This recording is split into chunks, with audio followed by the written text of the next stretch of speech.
Okay, Chairman, we're streaming on YouTube now, and you can start the meeting. Thank you very much.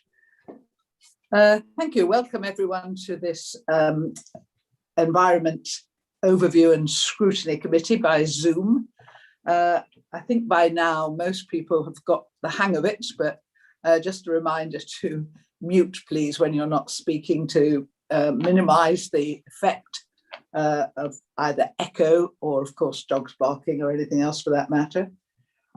We will use the raise hand function. We know there's a few problems with this. If you indicate to Kimberly Sohn, who is the clerk for this evening, she will raise the hand for you if you really can't find whichever part of your particular machine you need to raise the hand.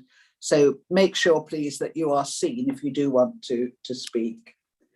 I don't think there's anything else I need to say at the moment. So straight into the agenda and the minutes. Are you content if we agree the minutes that were held for the meeting that was held on the 18th of January 2021? Agreed. Anyone disagree? Thank you very much. At some point in the future, I shall sign all these minutes. I should think it's going to take me hours, but I shall sit down with a pen and a cup of coffee and get through them all. Any apologies for absence, please? No, none received, Chairman. And do we have any declarations of interest, Clark? None received. Chairman. Do we have any questions from members of the public? No, Chairman. No. And do we have any questions from members? No, Chairman. We'll have this meeting over in 10 minutes, won't we, if we go at this speed? We can try. Right, thank you very much indeed. Which takes us then on to agenda item number 6, the Committee Forward Work Programme. I hope you can all find these on your agenda because there's sometimes two numbers, but the work programme is fairly obvious at the beginning, and I'd just like to go through page by page. Obviously, the first page is tracking what has already occurred. Does anybody wish to comment on any of that? Please feel free.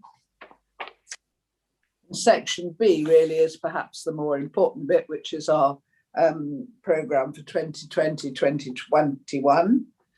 You'll notice that one or two things have slipped already, which is a shame, but then on the other hand, it does mean we don't have huge, great agendas. So if you look on page 13, under section B, is there anything anyone particularly wants to add? You'll notice there's been a slippage on the local enforcement plan and on local plan part 2, but these will come as quickly as possible. It may just be that we need to have a special meeting to look at local plan part 2, but we'll cross that when we know the timetable. But I think it's such an important piece of work that we would like to comment on. So those two have both slipped from this meeting. And then when you turn the page, you will see things going even further into the future. Does anybody have any comments on any of the matters on page 14? Are we all quite content then with the work programme? Is that what people are saying by not speaking? Oh, I'm sorry, Councillor Gale, I've just spotted your hand. Sorry, Chairman. Yeah, I brought up the point about the ASBO thing with you today. I didn't know where we were going to be discussing that. Yeah, I'm glad you raised that. I have made myself a note, which I've completely ignored. As you probably realised, you all received an email to explain there was a bit of a hiccup on the agenda for this evening. So we didn't get the full report on the public space protection order. We are going to look at it, but we're going to look at it not under our work programme, complete with a report, but as part of the service plans, because it does come there. Some of you will want to probe more deeply into this, and I know Councillor Gale has done a lot of work on this already, and there will be a chance at tomorrow night's ONS meeting, if you want more time, to go into the detail and then ask a more detailed question tomorrow. Just make sure you contact committee services before midday and get your name down so that you can speak at that committee meeting. So you're getting 2 bites of the cherry, bit of a smaller one tonight, I'm afraid, but you know, you are perfectly free to comment on that. Thank you, Chair. We have PS Claire Sutherland with us this evening. Has she arrived yet before? No. Right, well, we've got some time, so we'll see. Thank you for that. I will let her know when you need her, Chair. Oh, fine. Yes, I didn't notice her arriving, but that's fine. So I just let you know and she will immediately appear. Thank you very much, Mr. Homewood. Anything else on the work programme? Just for a change, we've seemed to have done it all in advance. Everyone quite content with that? We'll have a look at the ASPO, as I say, when we come to the service plans, which takes us then on to item 7, which is the corporate performance reports. And as ever, we're going to do this by default. So we're looking really at what's going wrong. By all means, feel free to comment on any of it. But obviously, our causes of concern are really the bits that are not working terribly well. I think because I like to do things in the order they appear on the agenda, I think we're going to planning first, are we, for this? Yes, Thank Chairman. you. Which I've probably lost again. And we have with us tonight, starting on page 26 of the papers, big 26 at the bottom. I don't know what else, because there's another page number, but big 26 at the bottom. And we have with us tonight, not the head of planning, Zach Elwood, who is on leave, but we have Mrs. Beth Howland-Smith and Mr. Graham Parrott.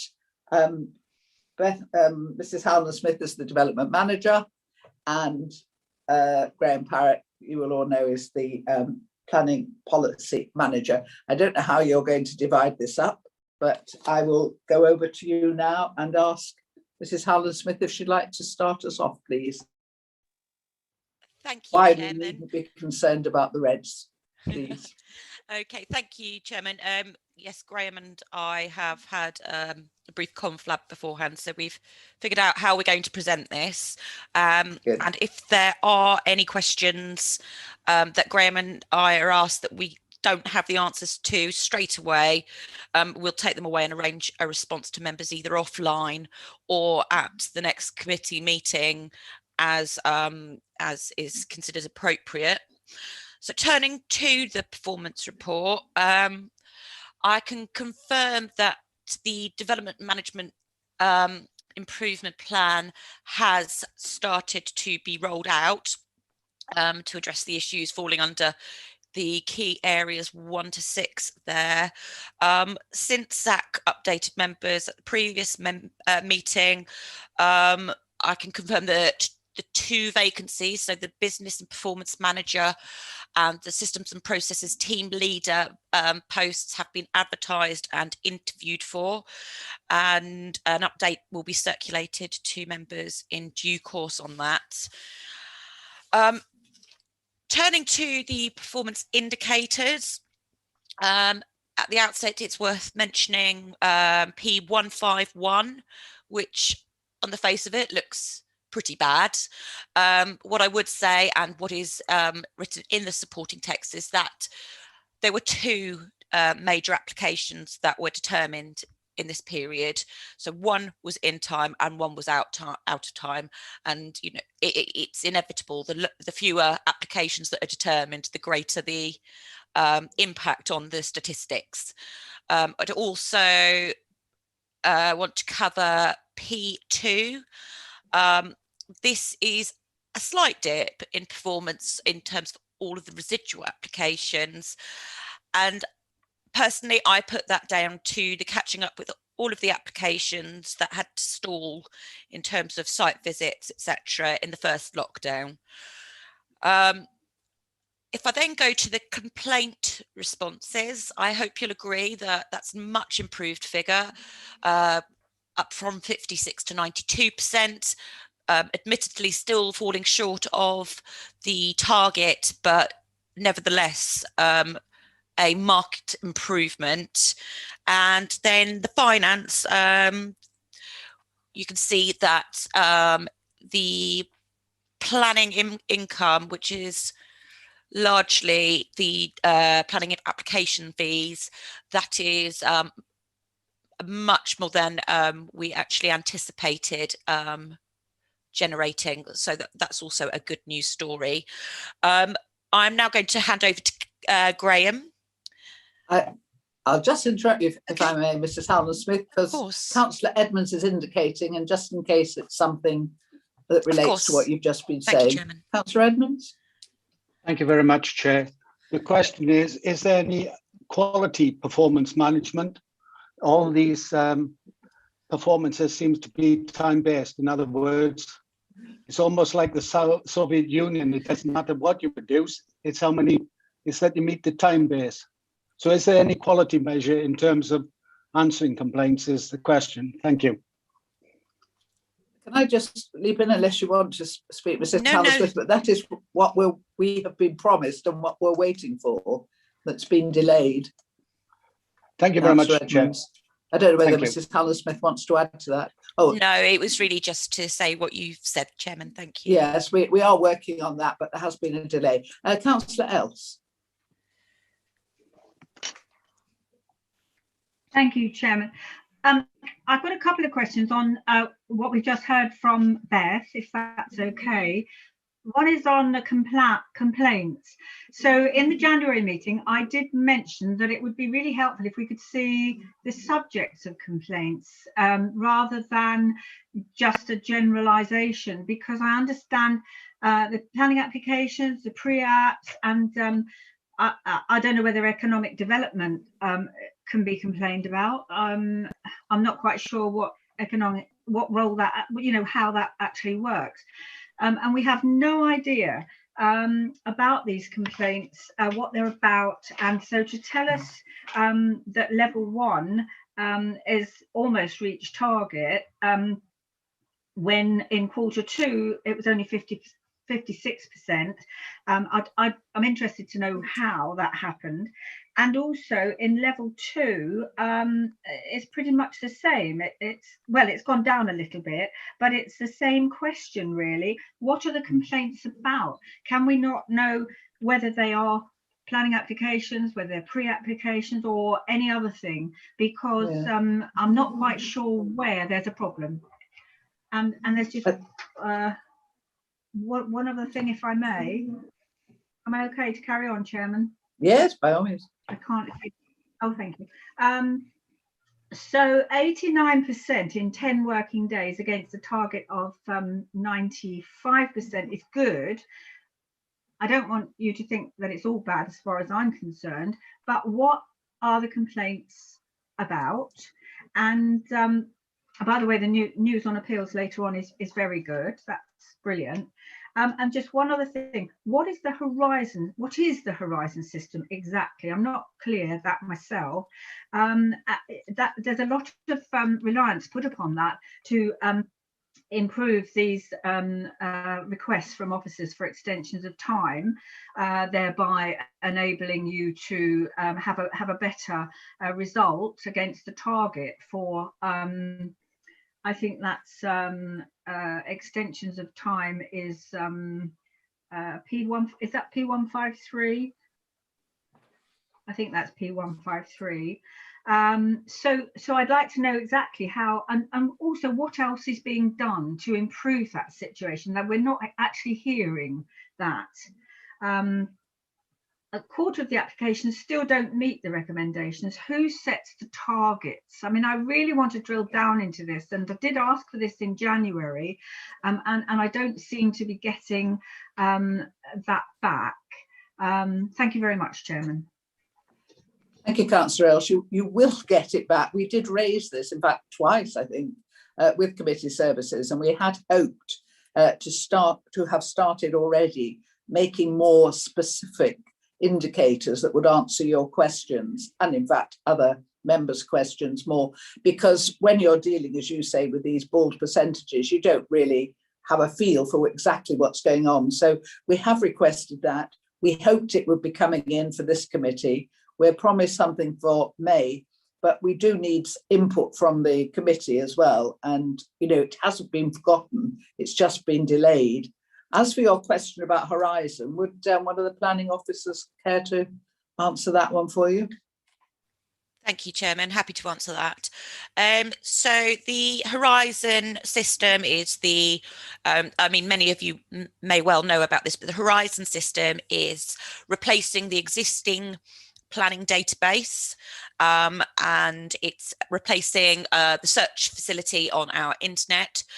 It's basically what it's replacing is a legacy system that is no longer supported, where we are having to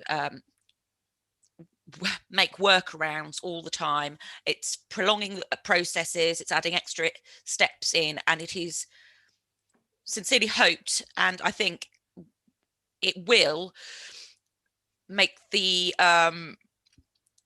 process a lot shorter in terms of the steps that officers need to take in order to see an application through to a conclusion. Now, that is not taking away from the work that needs to be done, and there's also some, you know, some work that needs to be done on the way in which officers assess and write up applications.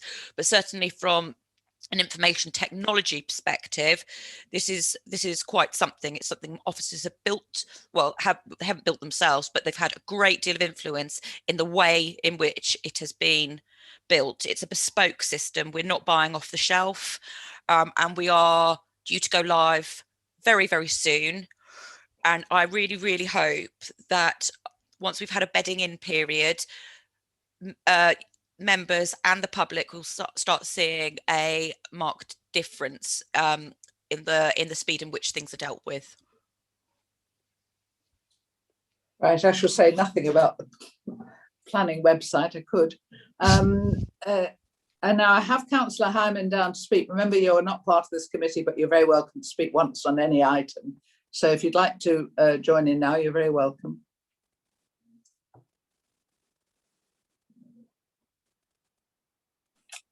Thank you, Chairman. Yes, I would like to speak on this. Unfortunately, I don't need to speak on the next part, but I think members appreciate that this is one of the few places where members can talk about some of the bigger planning issues that come up, you know, and we see them through the KPIs. And I think further really to what Councillor Else is saying, but I've got an issue at the top of page 29, which is that our pre-app, if members read it, the very top sentence, paragraph of page 29 is our pre-app advice service performance is still way below expectations. The pre-app service is not currently fit for purpose and will be comprehensively overhauled in Q4 as one of the key projects advised under the DMIP. So I just wondered whether we could be told a little bit more about that, because I know that is of concern. Just to see what notes I've put there. Yes, whereabouts are we? Where are we aiming to be? What's the plan to get there? And when will we know when we have achieved it? I'm not entirely sure who's responsible for that. I would assume that it's Zach, but it may be somebody else also. So it would be nice if we could have a little run through on that. But the other issue, Chairman, is... Can we stop you there? And because otherwise we'll forget what we're talking about. So okay, the pre-app at the top of there, Mrs. Howell-Smith, if you'd like to comment on that. I presume something to do with putting in the development management plan and getting a couple more members of staff would solve some of the issues. Is that true? Thank you, Chairman. Absolutely.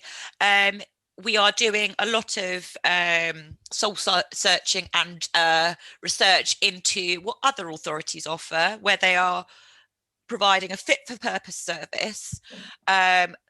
I won't pretend it's anything other than at research stage at the moment.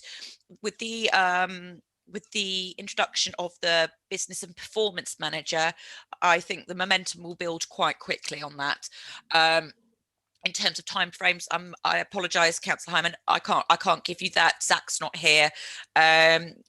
But in terms of the way in which it will manifest itself, well, certainly I would hope there would be fewer complaints. but also we would be under our New Horizon system. It is something that we would be able to interrogate and produce statistics for members if they were interested in those. Thank you. Thank you very much. You've got about 2 minutes left, if that. I know the clerk is supposed to be timing everybody, so off you go, Councillor Hyman, if you want to have another minute or so. Oh, okay, thanks. Well, I thank Beth Helen Smith very much indeed for that. And it's great. As far as I'm concerned, it's what I want to see. I want to see our papers telling us where we're not performing as well as we'd want to, and that we are doing something about it. And obviously when Zach's back, we'll have to chase that up. The other issue is on the top of page 27, where it says that one of our achievements over the periods has been delivering an updated and more robust 5-year housing land supply statement. The 5YHLS is, as most members know, I'm sure, a big issue across the borough in the determination of appeals, affects different areas differently. My concern is that as far as I know, this is our position is highly dependent on Dunsfold, which is a quarter of the delivery that we've got for Waverley over the coming years, or a quarter of the whole period, 10,000. I'm a little bit concerned. It doesn't seem that there's much happening, and we seem to have been told that we haven't got any staff working on it at the moment. And I just wondered whether it's possible have a very brief summary of what impact any delay at Dunsfold would have on appeals and LPP2, that sort of thing. Okay. Basically, what impact would there be if it is, and how will we know? Right, thanks, Councillor Hyman. We did raise this when we had the sort of presentation last time, but would either the planning officers like to give us some reassurance on the 5-year housing land supply and the deliverability of Dunsfold Park and its contribution? If I may, I'm going to pass over to Graham. This is his area of expertise. All right, thank you. Yes, Chair, I'm happy to pick that up. And obviously, Dunsfold is significant just because of the size of it, and therefore I can't remember the total number, but a significant number of homes was included in the 5-year housing land supply position statement. As I recall, I think the number in the current position statement is probably the same as it was in the previous position statement, which is an indication, if you like, I suppose, of some delays. We have been liaising quite closely with Dunsfold about this and had information from them about timescales and build outs and so on. So it's, that's the figure we've got in the current 5-year housing land supply. I'm sure there'll be developers out there seeking to challenge it. In fact, I think there's a public inquiry starting tomorrow where I'm expecting developers to be raising questions on it. And it is one of those difficult issues because I think Dunsfold probably isn't alone in that. It'll be interesting just to see how the whole issue has played out over the last 12 months or so, not just where we are, but generally with the impact of lockdown and so on and so forth. But Dunsfold, we're doing the best we can, Chairman, in terms of getting the information we can from Dunsfold, and we will continue to keep a very close eye on what's being provided. I mean, I think as an encouraging bit of news, really, I suppose, most of our big sites have got a planning consent, and most of them are on site already starting to develop. So, there is optimism there, but it is a very big site. So if that was to drop out completely, for example, I'm not suggesting it would do, but that obviously would make quite a big impact on the 5-year housing land supply. I think it's more about whether our estimates of how much is going to be delivered in 5 years matches with the estimates of others who are seeking to challenge our 5-year supply position. And I don't know how that will play out. We'll have to wait and see with the next public inquiry, I think, before we know what happens there. Yes, and if we can all get in, we'll be there tomorrow, but we'll see. It's on Teams, which is always one of those that I sometimes master and sometimes don't. I think the frustration with Dunsfold, or my frustration, is that we gave permission ages ago. We had all sorts of court cases. We had a whole load of reasons why there was a delay. And all of a sudden, we don't really know why there's a delay. We can't see why there's a delay. There's planning permission, there is keenness to develop, there's a group of people working on it, and yet it seems not to be moving forward. I'll take Councillor Else, and then I think I'd quite like to get on to your part, Mr. Parrott, that you're going to do for the KPIs. Councillor Else. Thank you, Chairman. Just quickly, I've just heard the word enforcement, and I did mean to ask about that. First of all, an overall question, which I asked in January, and I don't remember getting an answer to. Who sets these targets? Are they nationally set across the board? Are they nationally set, or are they set by Waverley? If it's Waverley, who sets them? And the other thing is, On P4, you know, that there's an awful lot. I noticed in the head of service, actively progressing a large number of enforcement investigations. And we have specifics on that, because it looks to me from the figures, the target's 75% within 12 weeks of sorting out the enforcement. We're actually achieving 72%, which according to this chart isn't bad, but that means that a quarter of enforcement cases aren't sorted out, aren't actively sorted out within the 12 weeks that they're supposed to be. So, and I know that that's one of the biggest issues in my ward, enforcement and lack of. So I'd like to know who sets the targets and how many. I mean, again, we need to know how many enforcement cases. I go back to my previous point. I know specifics. We must have specifics. Thank you, Chairman. Yeah, and again, you know, we did take that to the coordinating board and to speaking to Mark Mills, our scrutiny officer. So he is aware that we do want this more detailed work.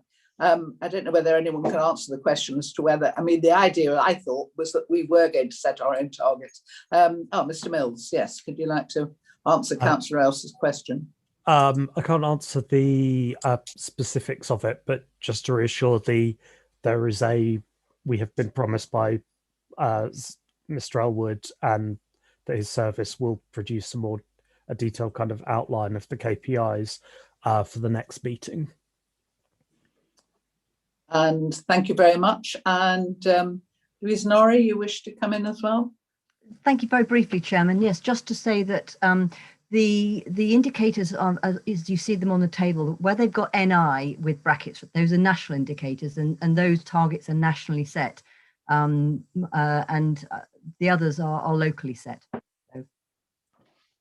But we will be doing some work, won't we, over the coming months, and it should be coming back to us in May with some more detailed information about this.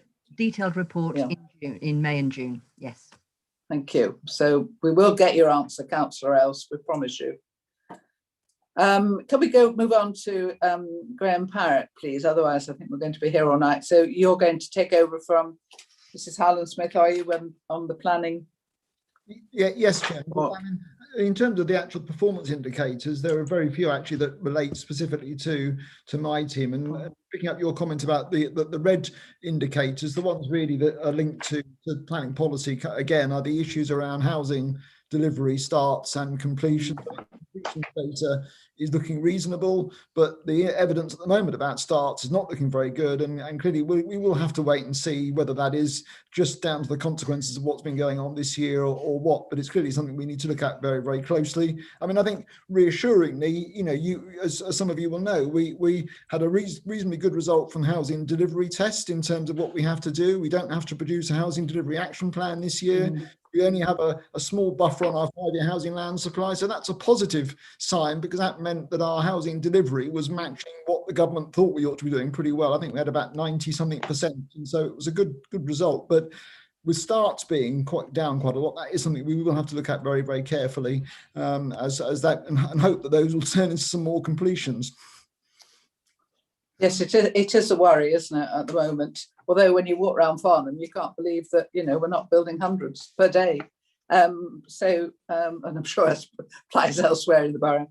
Thank you very much. Can we move on to Richard Homewood's indicators to see what he would like to flag up to us? Thank you, Chair. I've given quite a detailed summary of activity during quarter 3. I won't go through that line by line. If any members got any queries on that, I'm happy to answer them.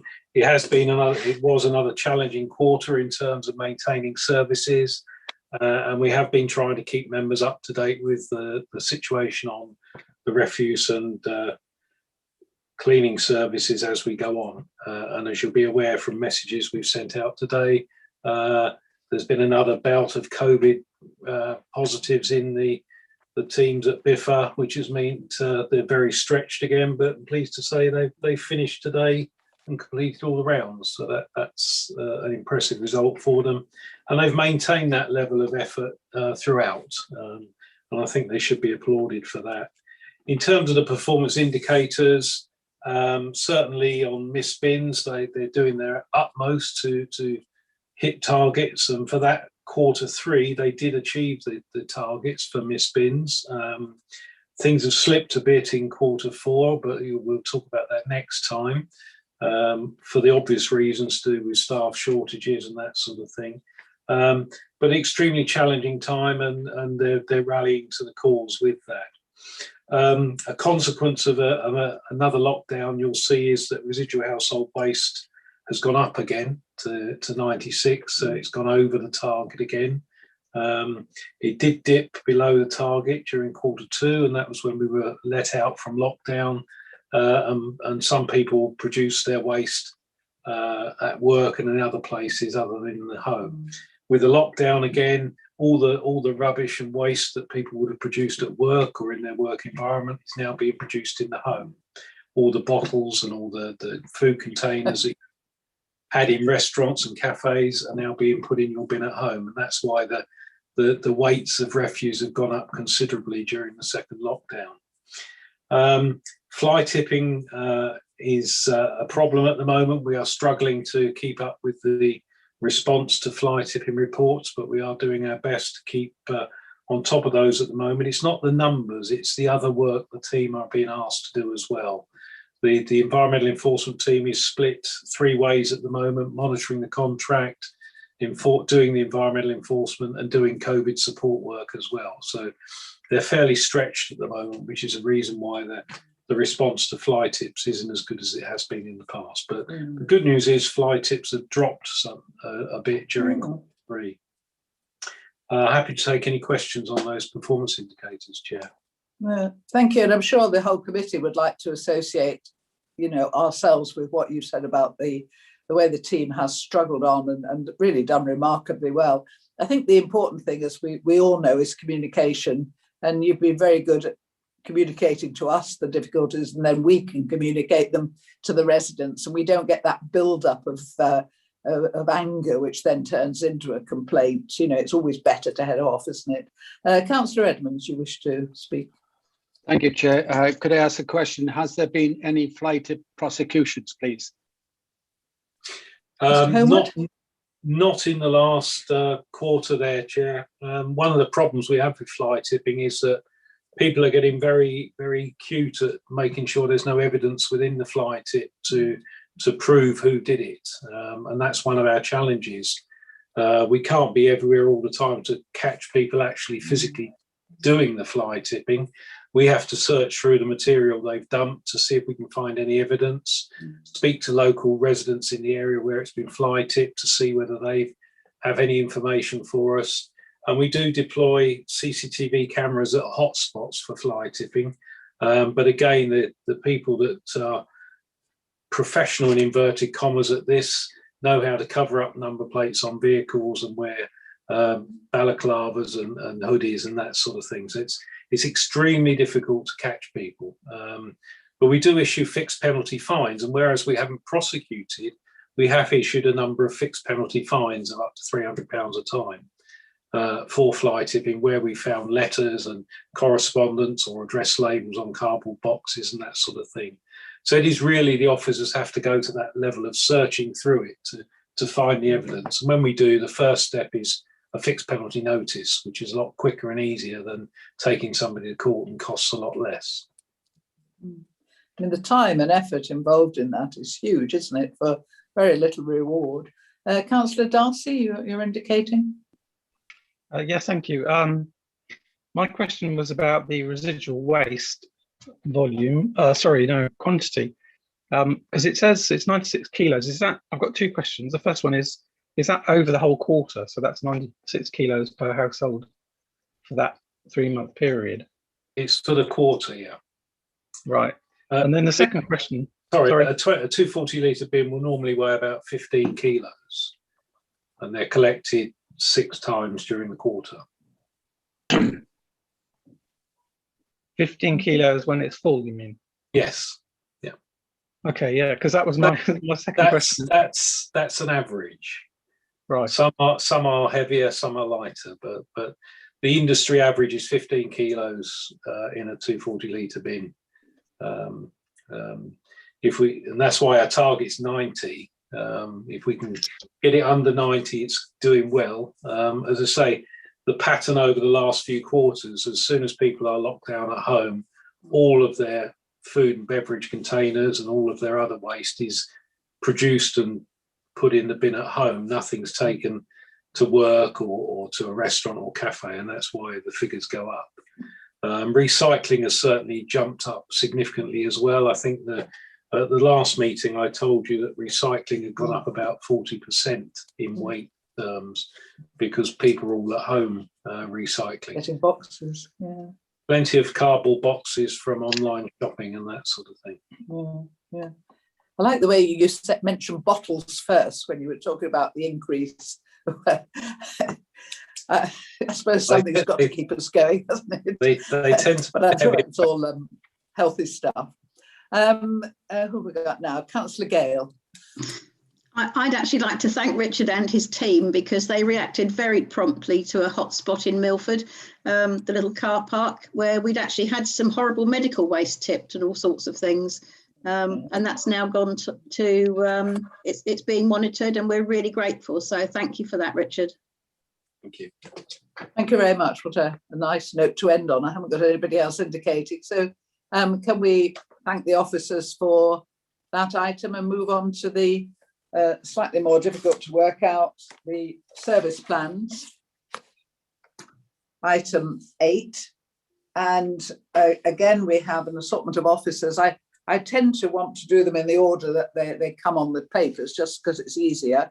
So do we have Kelvin Mills with us tonight? No. So in which case, I think his papers go to the community wellbeing. Fine. Yep. No. I know there's always a crossover. He sometimes comes to us, but so can we go straight on then, Richard? Mr. Homewood again. It's you. You must be getting thirsty already. Could you start off? And as I say, we're going to highlight when we eventually get down to the end of it,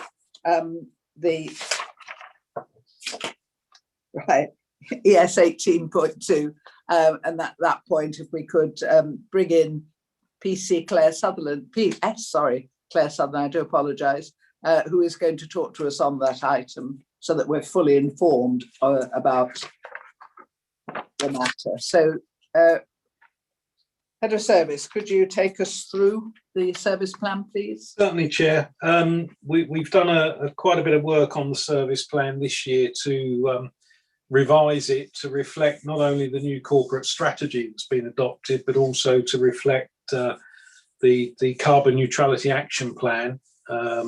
So throughout the document, where actions are linked directly to actions in the carbon neutrality action plan, I've put the cross references in there for to help members follow it.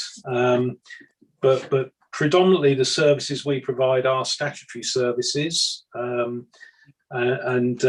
in that respect, not a lot changes, although the impact of COVID has been significant on environmental health, which is the first section you'd be looking at there on page 70 of the agenda, and the work around food regulation and keeping in touch with food businesses while they're closed. Many have gone on to revert to takeaways at the moment, and that's brought its challenges with it. And there's been a lot of people taking up takeaway food as a business rather than their other businesses they couldn't operate. So a lot of work's been going on. So food safety, infectious disease control is pretty relevant at the moment, and the work they're doing with the County Council public health teams on COVID and contact tracing, health and safety enforcement. And it's been more this year or last year about support for businesses as much as enforcement. It's helping businesses through the COVID pandemic and helping them through the complexities of all the rules and regulations that apply to businesses. So an awful lot been going on there. On the other side, the pollution team have been kept active, and there's a whole raft of activity there, and not just about complaints of nuisance, but also about animal welfare licensing, controlling stray dogs, dealing with pollution and pest control issues, and monitoring things like private water supplies to ensure they're safe as well. We have a significant number of those in the borough. And there's been some particularly difficult cases in the last 12 months that they've been dealing with, which some of you will be familiar with. I think the old rectory, if I mention it, will ring a bell with a few people, but there have been a number of difficult pollution cases that we've been dealing with. Air quality is obviously something that we continue to monitor. There's a paper on tonight's agenda to give you an overview of the impact of COVID on air quality. And of course, we're into a new year, so we are starting work with our consultants on producing the annual air quality status report, which will be with you towards June time. So maybe at your next meeting, hopefully, you'll have the latest air quality report. Obviously, a lot of work on air quality relates to working with the county council and working with other agencies, and certainly with the Farnham Task Group, I think that's what it's called, who are looking at what they call an optimised infrastructure plan, which features heavily, air quality features heavily in that, along with reductions in traffic in Farnham. So that's the sort of big work that needs to be doing around air quality. The rest of the work we do parking services, obviously, is a keen one, and has been hit very hard by the pandemic in terms of car park use and income. So that's something we need to focus on restoring our car park performance and activity over the coming years. Refuse and street cleaning, obviously we've talked a bit about refuse collection today, but we do have some performance management targets to maintain, and we're certainly looking at our 60% recycling rate target. We are getting close to achieving that now, which is really good news. And we then get into the corporate issues around emergency planning, and you've had discussions in the past about emergency planning. It's an ongoing activity that we prepare and plan, heavily focused on COVID response in the last 12 months, but also for things like we had the Heathland fires, we've had water outages, we've had all sorts of things going on in the borough that we need to plan for and prepare for. So certainly a lot of work to be done with emergency planning. And then the other issues for me are around environmental enforcement. We've touched on fly tipping enforcement a bit earlier, but certainly a lot of other environmental enforcement around fly tipping, around abandoned vehicles, and anything else that can harm the environment, bonfires, etc., etc.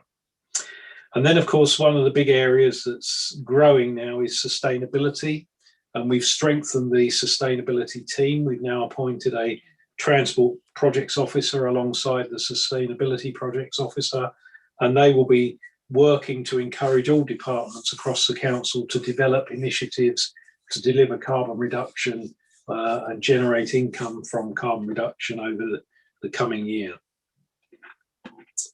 And I think I've probably said enough, Chair. That's very kind. Thank you very much indeed. I've got one person indicating, so I'll take Councillor Edmonds, and then perhaps we could work backwards almost, so that we are not asking our guests to sit and listen. But there's quite a few meaty points, aren't there, in this that people may want to raise. Councillor Edmonds. Thank you, Chair. I'd like to know where the focus of street cleaning is. In other words, where can the public find out details of street cleaning? I understand the budget is what, 1.2 million, or am I incorrect? Thank you very much. It's around 1.2 million, Chair, the budget for street cleaning. Street cleaning in the last 12 months has been the victim of COVID. There's no doubt about that. And obviously one of the ways that BIFA have managed to maintain the refuse and recycling collection services is to divert resources as a last resort from the street cleaning teams. That's not something they wanted to do or we wanted to do necessarily, but out of the two services, the refuse and recycling collection one is the one we have to prioritise. So there has been a slip in street cleaning in the last 12 months. I mean, remarkably, it just proves a point that when we had the lockdown, there wasn't very much litter on the streets. So where does the litter come from? It's not the council that puts the litter there, it's the public. And when the public are not allowed out to play, we don't get the litter. So there is a strong case, I think, for some campaigns about littering, as well as us street cleaning. But certainly we are having discussions with Biffa now about how they can get back to some of the street cleaning work and catch up on some of it. So I do apologise for it, but it's an inevitable consequence of COVID that something had to give. And we've had to maintain the refuse and recycling services. In terms of details, you should be able to get details from the website, which should give indications of frequency of cleaning of some streets. I know the website has been revamped recently, so I think we need to check to make sure that information has gone across to the new website. But if Councillor Edmonds wants more information on street cleaning, I'll be happy to provide that, Chair. No, thank you very much indeed. And as we know, it's not really the huge issues that worry people on a daily basis.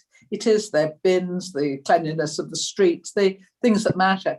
And we do have a great number of volunteers across Waverley, but, you know, they're picking up their own litter, as it were. I don't mean that the volunteers are dropping it, but, you know, we create the litter and then we have to go out with our pickers and pick it up. And you think, well, if we could just miss out the first process. But I think, you know, Mr. Homewood has a point. I think we've perhaps got to do a bit of campaigning and see if we can really get this as a bit like smoking and all these other things we've fought over the years. Eventually, you know, to see if we can get it across to people. I know it won't be the first litter campaign by a long streak, but still. Could I perhaps now then ask, sorry, certainly agree with the campaigns. I think they're desperately needed. Thank you, Chair. All right, thank you, Councillor. Sorry, I couldn't see you. So could we perhaps ask PS Claire Sutherland to speak to us about public space protection orders, because even if we're not going to have the information tonight, I think it would be helpful for us to have some background to this. And then, as I say, if you want to take it further tomorrow at the community ONS, then, you know, you are free to do so. So yeah, I can't see. Yeah. Do you want to introduce Claire? Could I just do a brief introduction and then let Claire respond? Please do. So the paper you should have had, and you've had by mail today, is a proposal for a public space protection order for antisocial behaviour. You'll be familiar with the issues in the Godalming and Farncombe areas. I'm sure most of you have heard about some of the problems there with antisocial behaviour. And the police approached us to see if a PSPO would be an appropriate route for addressing some of those issues, having tried a whole range of other interventions first. And details of the sort of interventions they've already tried are given in the report. There are tests before you can introduce a public space protection order, which are set out in paragraph 4.3 of the report that you've had. And indeed, examples of the things that are being experienced in Farncombe and Godalming in particular are set out in paragraph 5.5 and subsequently in the report as well. A second part of the proposal is to address the problem of bonfires and barbecues across the whole borough. And that's not a police-driven proposal, that's driven by our Parks and Open Spaces team because of the issues they've had at Frensham and other parks and open spaces in the borough with people leaving bonfires and barbecues unextinguished and posing a risk of fires, etc. So that's a borough-wide proposal for bonfires. The other proposals in the Public Space Protection Order draft are in relation to the Godalming Town Council area only. It is a draft at this stage. It's a piece of work we've been working on with the police. It's out for public consultation at the moment for a month, and all Waverley councillors and all town and parish councils and a wide range of agencies have been issued to, as well as a public press release and information on the website. It isn't cast in stone at this stage, it's just the proposal. It will be fed back, the public consultation outcomes and the feedback from the overview and scrutiny committees will be fed back to the executive. And then the final decision of the executive will then be subject to approval by the full council on the 25th of May. So it's by no means cast in stone at this stage. There is scope for reviewing it and certainly taking into account the feedback from the public and from elected members. I'm sure Claire Sutherland will be happy to add to that and make the case for Godalming Town Council if necessary and answer any questions, Chair.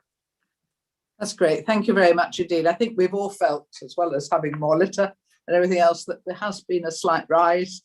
Maybe we're being unfair in antisocial behaviour of all kinds, much of it low level, but it's welcome to you, PS Sutherland. Thanks for joining us this evening. You can explain to us why in this particular case you think a PSPO is the answer, and anything else you'd like to tell us about, because, use your time, because we're all desperate to hear what you want to say. I can't hear you. I can't see a mute sign, but I can't hear you.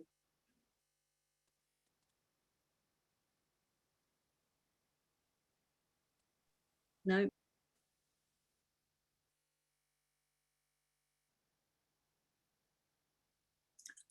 Have you got a volume button?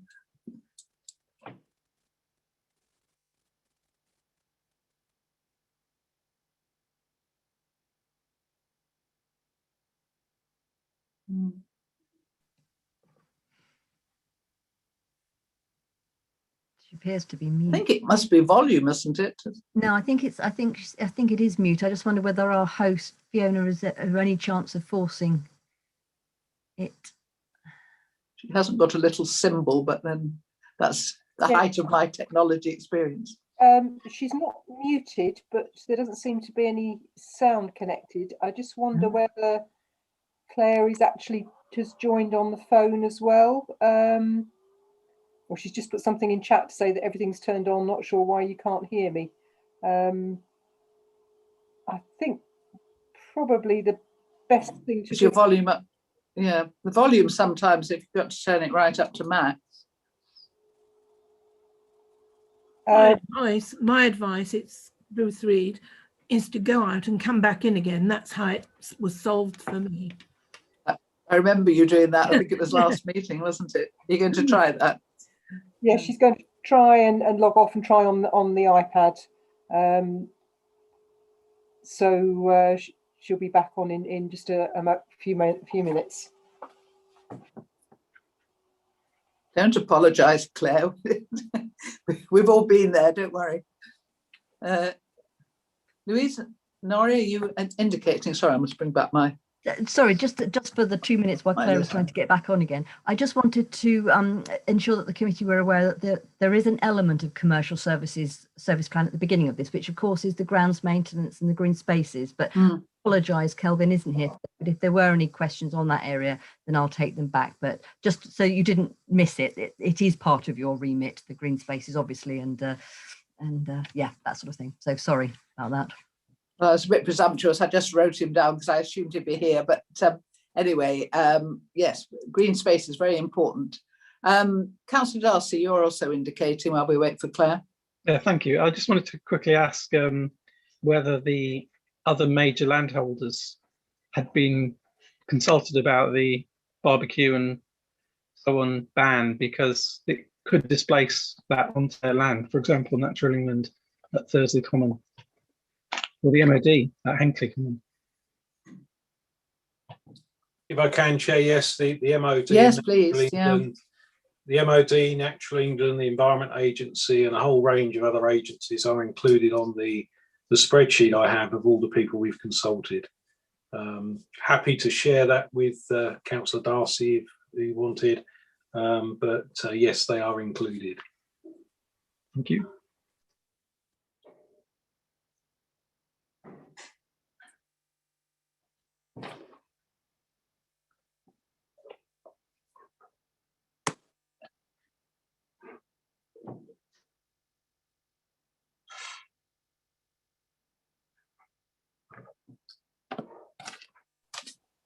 Can I just ask a question while we're just waiting? I made a note somewhere. Yes, I'm always a bit worried about using pricing to change anything. And it was just in the review of parking charges where there's a suggestion that you could do different charges depending on, you know, obviously trying to get people to get into low emission vehicles. But I am uneasy about that for all sorts of reasons, in particular because, you know, I've got friends who've got nice little cars that they can use for the going down to the car park, but then, you know, have got something else when they want to go further and faster. And I just wonder whether we penalise the wrong people if we use charging too much. Any thoughts on that, Head of Service? You there still, Mr. Homewood? It's something we've been asked to investigate. It's not cast in stone at this time. It's something we've been asked to look at. It is something that a number of local authorities already do. They offer discounted rates or, in some cases, free parking for electric vehicles. And it's about encouraging more people to switch over to electric vehicles. But certainly, sorry. So it's, at the moment, it's just something we've been asked to investigate. So it's not cast in stone at all. I appreciate the aim. I just wonder sometimes about the means. But Claire, Hello. P.S. Sutherland, are you with Can us? you hear? Can you hear me? Yes, Okay. loud and clear. Oh, the wonders of modern technology. So I've had to actually come off my work laptop in order to speak to you on my home iPad, but never mind. Thank you very much for inviting me along to your meeting. Right. Can you still hear me okay? Yes, absolutely fine. You just carry on. Okay. Okay. So as everybody is fully aware, over the last 2 or 3 years, we've had some quite intense ASB, albeit mainly low level in the Farncombe and Godalming area. Through the policing team, we've sort of done everything that we can in order to try and get on top of it.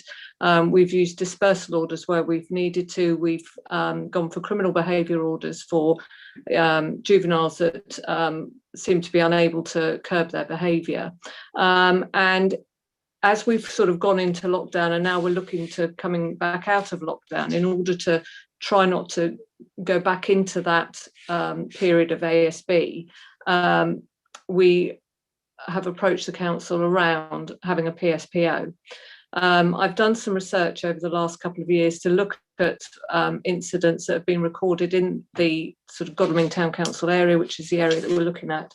And there have been 246, I believe it is, incidents. Now, of those incidents, those are where somebody has phoned in to report antisocial behaviour. So it could cover anything from litter being found in the park to youths being noisy, using music. It could also include some sort of minor criminal offences as well. So I've sort of looked across the wide range. The other thing that we looked at from a couple of years ago, it will be a couple of years ago or 18 months ago, was to set up the Farncombe community team. Now, had that come into effect at the beginning of the first lockdown, there was then an opportunity for the community of Farncombe to engage with their young people, to do some street patrols, to identify where groups of youth were gathering, and then to signpost them to activities that were then also going to be run by the community. Now, unfortunately, due to COVID, that all has sort of gone very quiet at the moment. I'm hoping to get an update from Penny Rivers shortly, who's the chair, as to where we're at with that. But I know that there were some sort of stalling points around getting people vetted and sort of getting the training in place. But I genuinely believe that with the PSPO and the Farncombe community team running in tandem, that will ultimately decrease to probably non-existent the issues that have been going on in Farncombe and Godalming.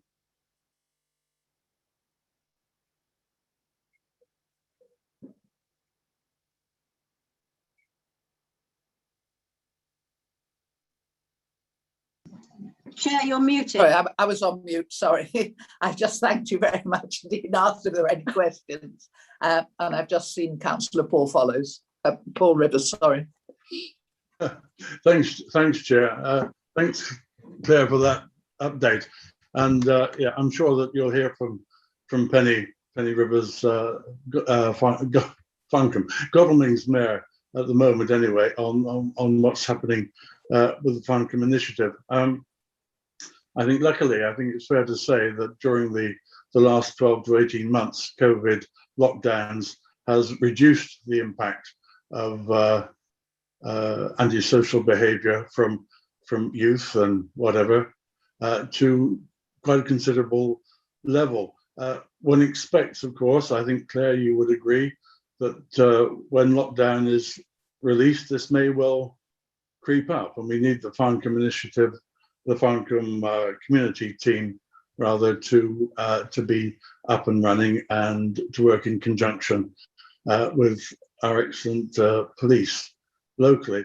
I am just a little sad that in the words that we have on this document, we say current tense is for instance, we say to assist in addressing social behaviour issues which are having a significant impact on the community in some parts of the borough. They were having. I mean, maybe you can help me through that, but I think we have to be a little bit careful about over-egging the situation, which has quite clearly improved over the last 12 months because of the lockdown nature. Thank you, Chair. Thank you. We can certainly, I'm sure Claire's perfectly capable of taking that in anyway, but we'll put it into our consultation on notes. Claire, you wish to come back? Sorry, I'm being very informal. In relation to that, the biggest issue that we have is the public perception around antisocial behaviour. So although the figures around ASB have gone down, as far as the public are concerned, any tiny thing that is antisocial then gets reported mainly on social media, not necessarily to the police, where all the other people that are on that social media group like to add their 5p's worth, and it blows the whole thing totally out of proportion. And I think that by having the PSPO in place, the reputational side of things for the council and for the police will show the public that, you know, this is what we're doing in response to what your concerns are. And, you know, normal members of the public going about their day-to-day business they won't even be aware of the PSPO. They won't be affected by it. It'll just be another tool in our toolbox to be able to deal with people who breach it. But I think that although sort of present tense wise, we're saying that there is still a lot of antisocial behaviour going on, there isn't, but the perception of the public is that there is, because when they see bottles or litter by a park bench, they immediately will blame the youth, and it's considered antisocial behaviour, even if it's not the youth that have done it. So it's you know, we're going to have to work hard around changing the perception of the public. Yeah. And it's a hard thing to do, isn't it? I mean, public perception is the hardest thing to turn around. I've got Councillor Gale next. Thank you, Chair. I thought it was easier just to send everybody my notes earlier on today, because I have had quite some lengthy conversations with Paul Follows and Richard, obviously, regarding this. And I do sympathise with Godalming and Farncombe, and I think it's a welcome thing for them, absolutely. The thing that really bothers my ward, and obviously the whole of Whitley Parish Council, is displacement. We know that troubles happen around railway stations in Godalming and Farncombe, and we're only a couple of stops down the railway line to Milford and Whitley. And also the border of Godalming Town Council is at Squires Garden Centre, so that's how close it is to Milford. It's not beyond the realms of possibility that these people are going to try to find somewhere else to hang out, for want of a better term. And we did actually see this a few years back. There was a clampdown on underage drinking in Godalming and Guildford by the police, and they all got on the train and went to Hazelmere. and that had to be addressed in Hazelmere. So we do know this happens, and it has happened before. Just so that everybody's aware, one of the biggest problems is getting people to report antisocial behaviour. People don't phone the police, and they don't bother to do that, and they just say, oh, well, nothing's going to be done, which is not true, because as Claire's told us, information gets you something done. And from Whitley Parish Council's point of view, for the past 8 or 9 years, we've actually paid for night security companies to patrol all of our buildings, all of our grounds, because of the amount of damage we have. And quite honestly, we don't want to see that coming from Godalming to our way, if that's what might happen. And it was only about 18 months ago that we did actually have the JAG committee in Milford, because we did have some serious problems there. So that's one of our concerns. And I was quite surprised to see this come forward for a public consultation without being consulted beforehand as to any matters which we felt might be relevant. So thank you, Chair.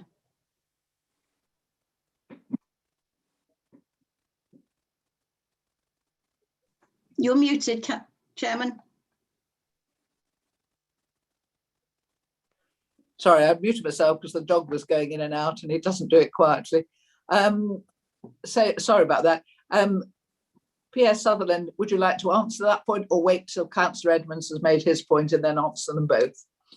Can I'd quite like to answer Councillor Gale's point, by all means. first of all. So I did some research into what had been going on in Milford and Whitley over the last, and also Hazelmere for that matter, and Dunsfold over the last 2 years, to try and have an understanding of reporting around incidents. And the sort of the Milford Whitley area, we've only had about 60 incidents reported over the last couple of years. And when you actually drill down into what those incidents are, they could be anything, again, from sort of neighbourhood disputes to youth gathering. But what I wanted to try and understand was whether, when we've had dispersal orders in Godalming, whether that has displaced youth from Godalming into Milford or Whitley.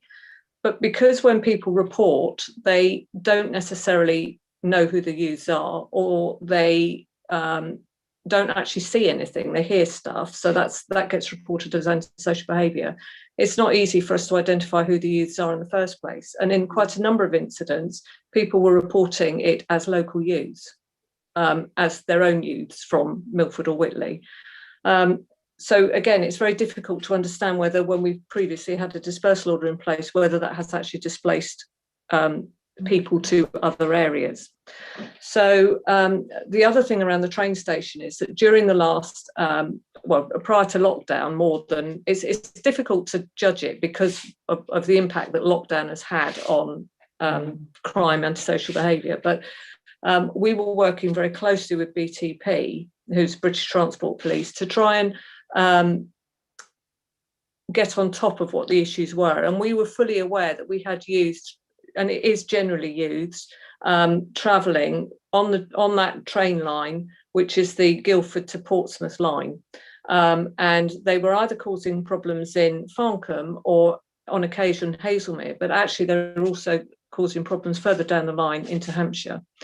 So we've done a lot of work with BTP to try and address that, because obviously the rail staff were and their union were beginning to sort of start conversations along the lines of, well, we're not going to stop here. So that was very important that we got on top of that and addressed that. And we worked quite closely with BTP, where we would go onto their trains to try and assist with antisocial behaviour, and they would actually patrol locally in Farncombe, which is not something that we would normally do. So sort of going forward, if the PSPO is granted, which I really hope that it is, we will be in a position whereby we can focus more attention on other areas should other things crop up. It's also difficult to sort of say whether incidents will crop up in either area, because obviously our youths from 2 years ago are now 2 years older. So it won't be the same group of people anyway, and it never is. You know, we might have 2 or 3 individuals that crop up sort of for several years running, but those are the ones that we've now given criminal behaviour orders to. so that we can deal more robustly with them. And, to be honest, we can't really foresee what the impact of the PSPO is going to be, because we've never had one in place before. Right, I think we've got plenty of scope in the consultation to ask these questions, presumably make our comments. I'll take Councillor Edmonds, and then I'd like to close this issue, if I may. Councillor Edmonds. Thank you, Chair. Just question, whilst it may not be the case now, is underage drinking associated with antisocial behaviour? And the second point I'd like to make, I was a bit disturbed with the term managing public perception. I wouldn't want to manage public perception other than with facts. Thank you very much. We would only try and manage public perception with facts. So as the police, we would only provide facts. The trouble is the public will make up their own minds about how they're going to perceive something, and then through their own social media will then say whatever it is that they want to say. So, and we cannot manage that. We cannot be, as the police, we don't get drawn into sort of arguments on Facebook with members of the public, because, however hard we try, we will always end up not looking very good.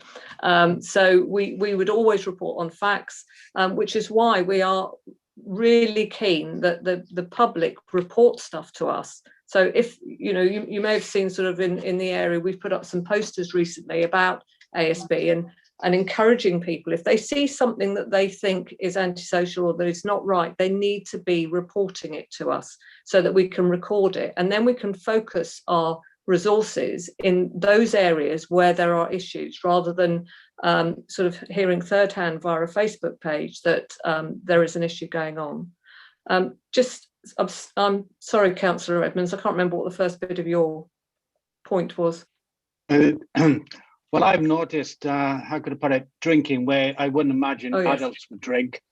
So has alcohol played any part in antisocial behaviour that's prior to this situation, where I would imagine it's very difficult now for youths underage to obtain alcohol? Yes, unfortunately, alcohol always plays a part in antisocial behaviour. It's just something that happens. Unfortunately, including grown-ups. It's not just the youngsters. Well, yes, is it? It is. Yes, although grown-ups tend to do it in their own homes or in their back gardens, and then we get involved in the neighbour disputes. So it's the same. It's all antisocial behaviour at the end of the day. Thank you. Yeah. Do you've been so clear. Thank you, PC Sutherland. I think we all know the issues. We all know there's a consultation. If you want to read the report more fully and go along to the ONS tomorrow, you're very welcome to do. I apologise again for the fact that we didn't have the full report, but we do have somebody at the sharp edge who understands and knows everything there is to know about this. So thank you very, very much indeed for joining us this evening. I know you must be very, very busy, and I think it's up to us, isn't it, to get the truth out as well, to encourage people, to listen to the facts, to work it out for themselves, rather than to be swept along by some of the total rubbish you do see on social media. Yes. And see if we can get the truth out there, and then at least we can make our decisions correctly. So thank you so much for coming tonight. That's been very, very helpful. And well, we wish you every success in what you're trying to achieve for our borough. So thank you very much indeed. Does anybody else have anything? Thank you. Does anybody else have anything to say on the service plans, or can we move on to item 9? We've got planning to do yet, Chairman. Oh, gosh. Sorry, we got so hooked on that. Yes, that was my fault. Sorry. Yes, we've got planning service plans. So which of the officers is going to speak to this one? Are they both still here? Mrs. Hammersmith, Mr. Farrick? I'll kick off, Chairman, if that's okay. Thank you very much. So on page 81, members will see the, page 81, etc., the service plan for planning and economic development.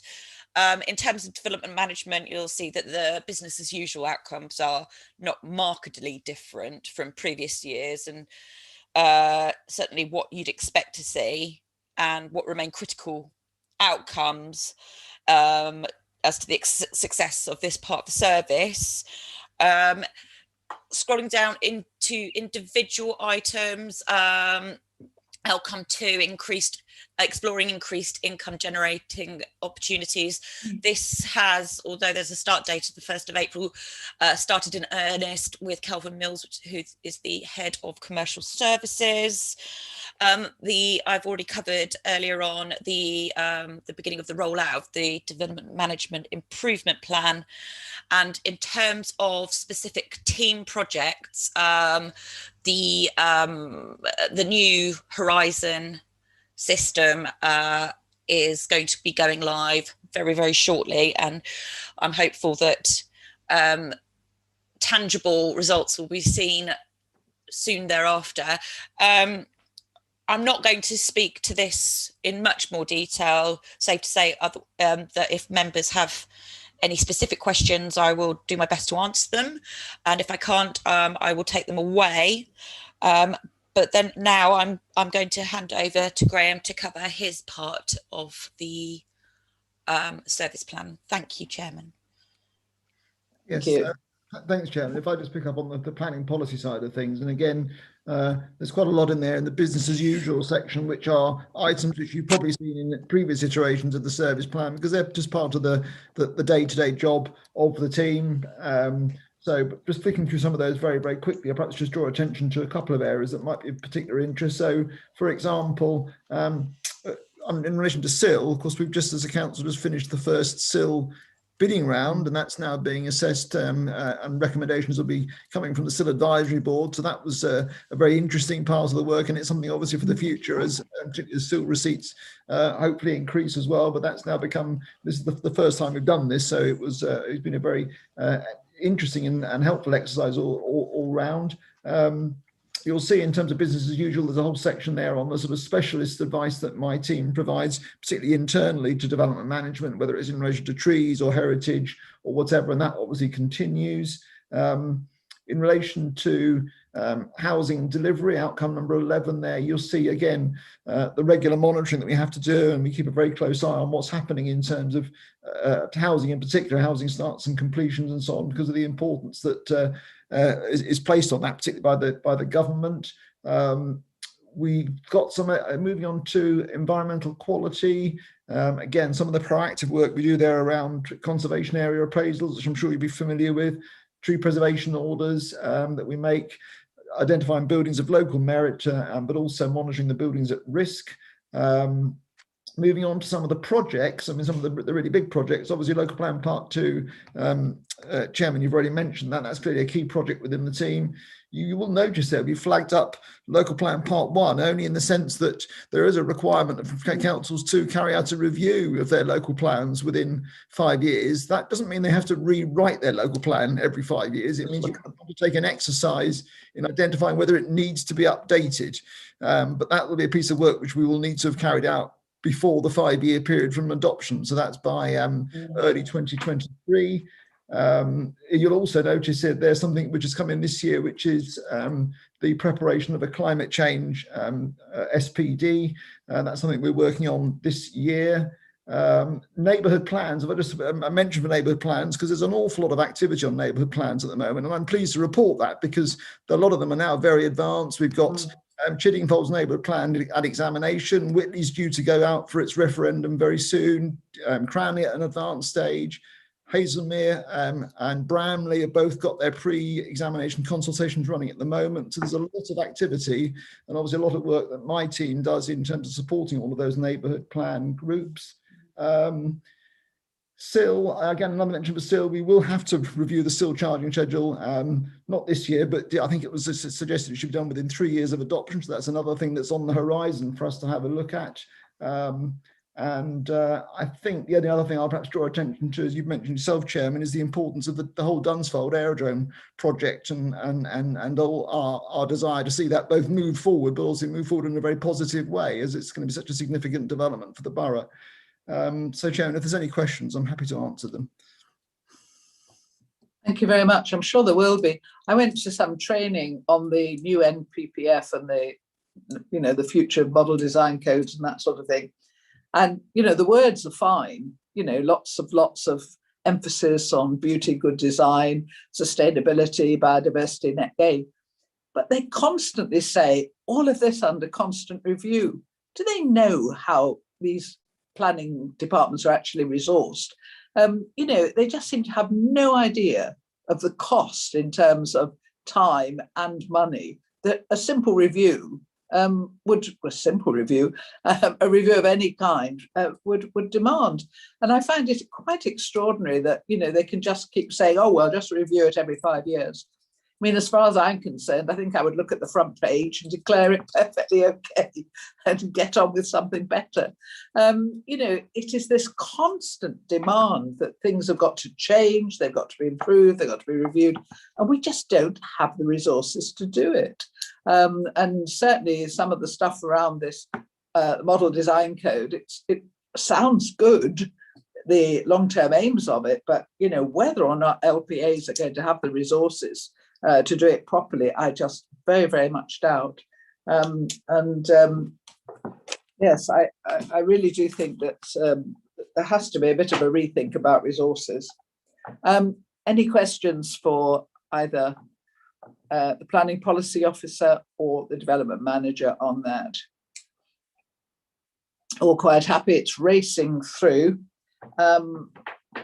Neighbourhood planning, I hope we will, in our response to the NPPF and the National Model Design Code, just underline the importance of neighbourhood planning going forward, because as things change, we do want the local voice to be captured, not forgotten. And if we don't capture it at the beginning of the design code, it will not be captured later on. So I hope we can all support each other in supporting neighbourhood planning, because I think it is so important for the borough and also, for the design code or whatever we end up with going forward. Councillor Darcy. Thank you, Chairman. I just wanted to ask Graham about the proposed changes for planning in the Environment Bill, which is due to become law hopefully this year, because there's quite a profound set of changes that are proposed in it to do with biodiversity net gain and local nature recovery strategies. And I thought that perhaps it ought to be on the service plan list of something to be looking to developing for the future, because it'd be good to get prepared for these things so that they don't just suddenly drop on us and we haven't done any background work. I appreciate the resources is a big issue, but I'm certainly very keen to have a go. So I'm quite prepared to put a lot of my time into it. Would you like me to respond to that, Chairman? Yes, please. It really is a very important area, and it does have implications, I suppose, both for the decision making on planning applications, but also policy making. One would like to think that national planning policy would keep up to pace with all of these changes, and clearly if it is in the national planning policy, then even if you haven't got it in your local plan, it's still relevant to making decisions. So we have to keep up to date with that. I mean, ideally with all these things, you'd want these sort of things to be embedded somewhere in your local plan. And unfortunately, the timing of things at the moment with both local plan part 1 and local plan part 2 is that they're just not quite there in terms of being able to be as specific as one would like to be.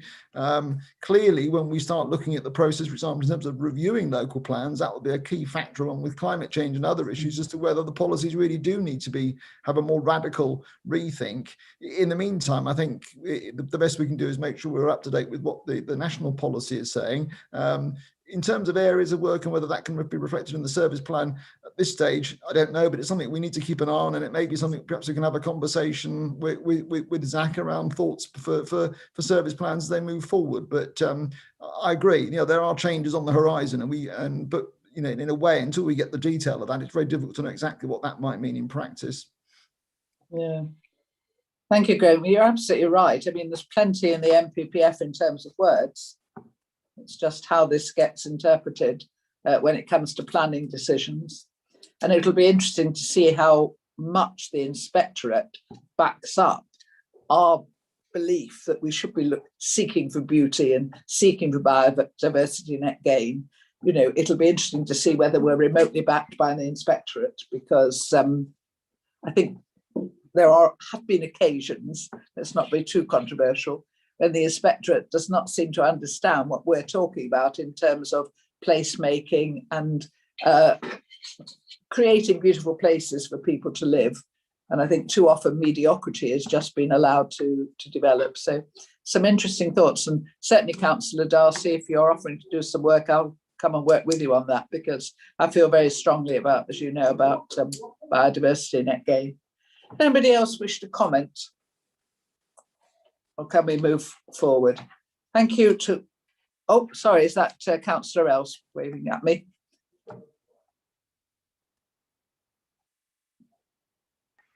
Thank you, Chairman. Can you hear me? I've got a terrible connection. I'm afraid I don't even know whether I'm properly. Can you hear me? Yes, you're a bit sort of echoey, but carry on. Can I just... Okay, very simple point. A lot of people, well, say a lot of people, it is a lot of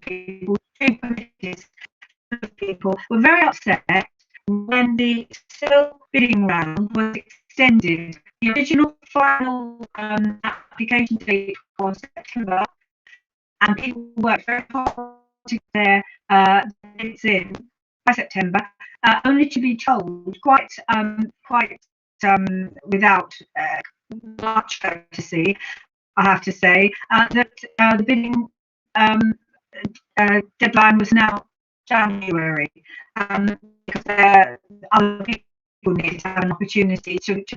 All I would say is that it would be really good to think that we would try and avoid that sort of thing. It's not good for public perception, and I notice it says here still being held for approval in a timely manner, and I think that needs to be remembered. Just a small point I wanted to make. Thank you, Chairman. Yeah. Thank you. It was difficult to hear you, but you've made this point before, and I think it's a fair one, that if we do change deadlines, it has to be very clear why deadlines change. Otherwise, back to our public perception, the public wonder whether we're doing it for a slightly dishonest intention. And, you know, we have to manage people's expectations. If we have a date and people put in bids by that date, then really and truly we should be sticking to the date that we've done. Deadlines are deadlines. And I do know Councillor Else is not alone, people who are putting in bids who did feel that perhaps Waverley was distorting this for their own benefit. Now, it's very difficult to prove a negative, to disprove an accusation like that. So I think it's important in the future that when we have a deadline for bids, that we don't mess around with that deadline. The deadline's there, we look at the bids that are in at that time. So I think, is that right, Councillor Else? You were difficult to hear, but I think that was the gist of what you were saying, and I do agree with you. Right, let me just make sure. Can we then draw a line under that one and thank the officers very, very much indeed again for all their explanations and help this evening. Patient as ever. And can we move on as a committee to look at item 9? Thank you, Chairman. Do you mind if Graham and I leave now? I can't believe you'd want to, Mrs. Hallorsmith. Of course, you're very welcome to leave. Thank you very much. Good night, members. Thank you. Thank you. Thank you. So moving on to item 9, which is the COVID-19 impact on air quality. I think we may get a few surprises. And once again, have you had time to have a little drink to wet your whistle? It's the Head of Service, Richard Homewood, to report on this one.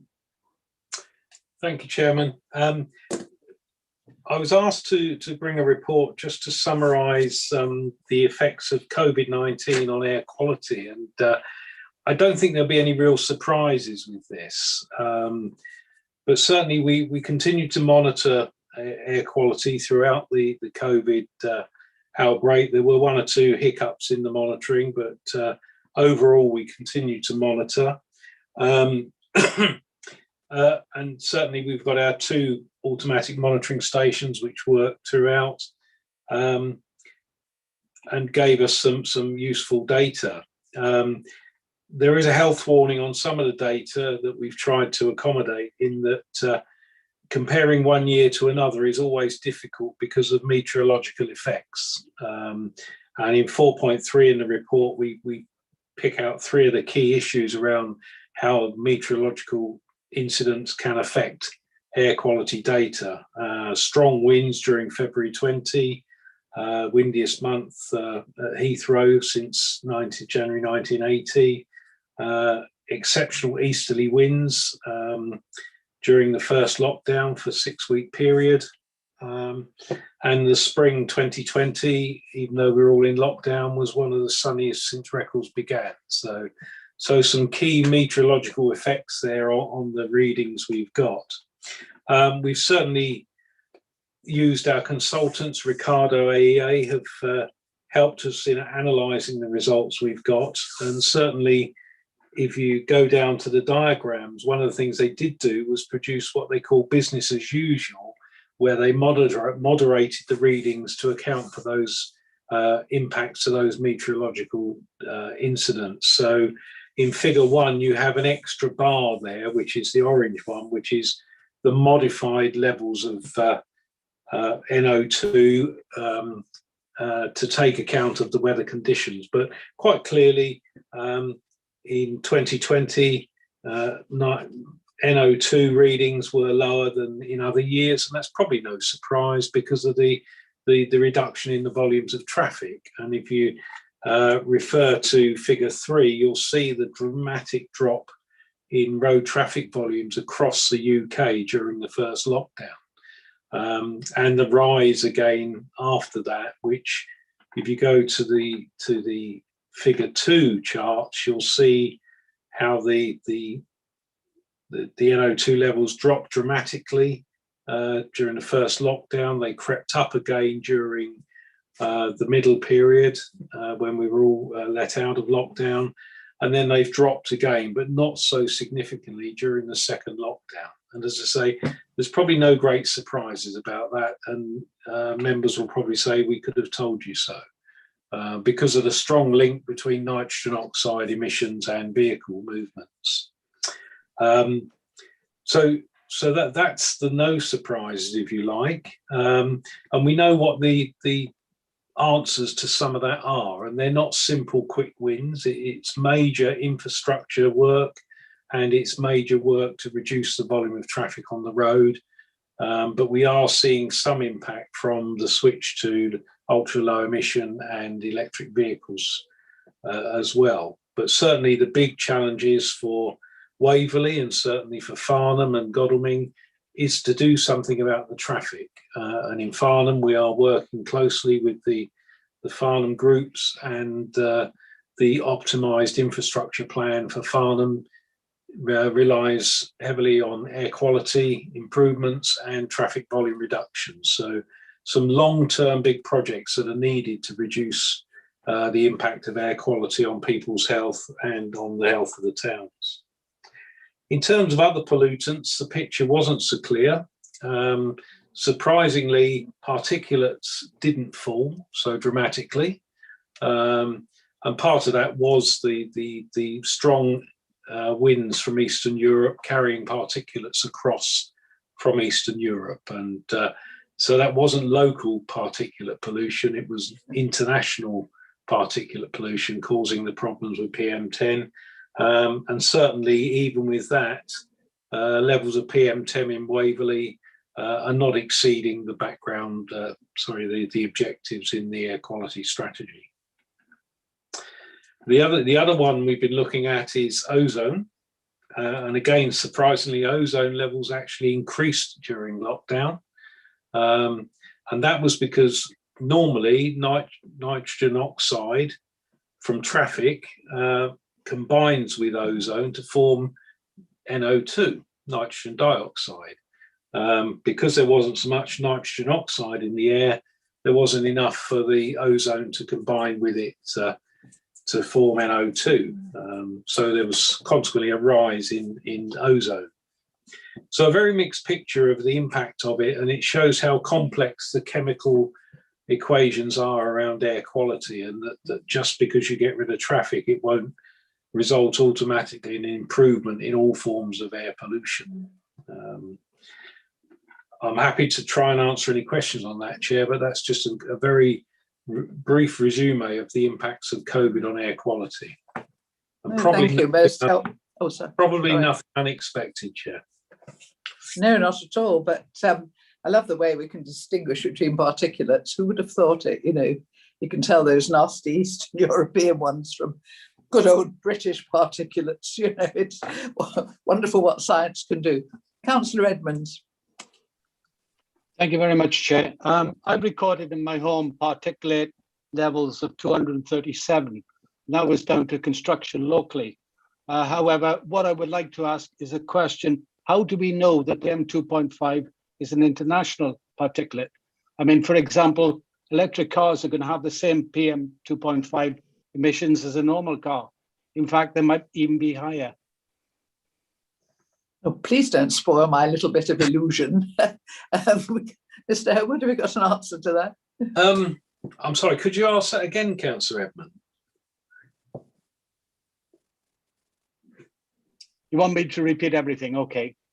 Well, just a bit about the levels of 2.5 PM2.5 with cars. Right. As far as I'm aware, the particulate emissions from an electric car will be slightly higher than a petrol car, mainly because it's got tires, it's got disc brakes, and essentially it's heavy, and the battery does create a situation whereby the PM2.5 particulate emissions could be either the same or higher than a normal car.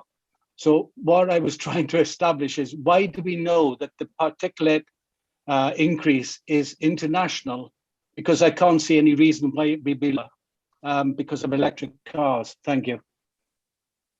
No, I don't think there's a connection between electric cars and the particulate emissions from Eastern Europe. When they analyse the particulate matter, obviously particulate matter from car exhausts will have hydrocarbons in it, whereas particulate matter, wind-blown particulate matter from further afield, it's normally silicate-based particulates. So by analysing the particulates, you can tell whether it's wind-blown silicates like sand and dust, or whether it's hydrocarbons from burnt diesel fuel in cars or petrol.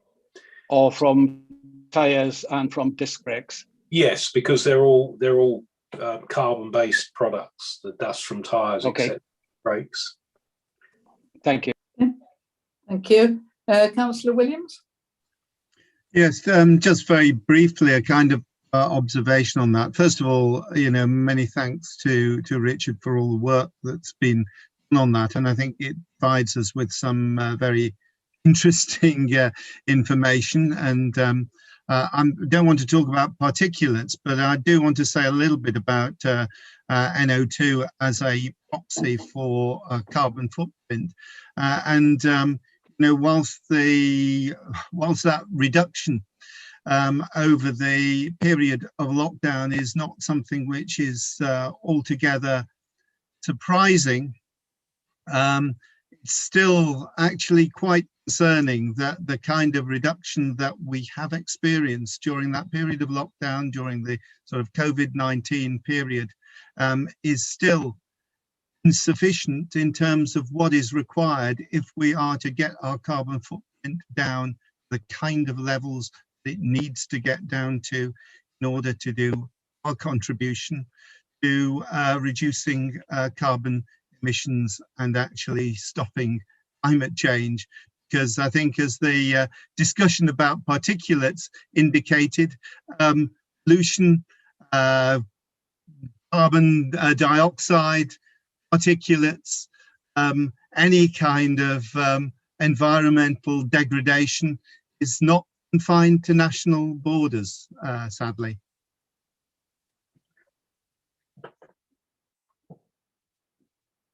It's a shame, isn't it? I remember Ken Livingstone declaring parts of London a nuclear-free zone, but unfortunately, as you say, it didn't quite work. Councillor Darcy. Yeah, it was. Thank you, Chairman. It was just a quick question, really, for Richard about the ozone. I was just curious as to where the ozone is coming from.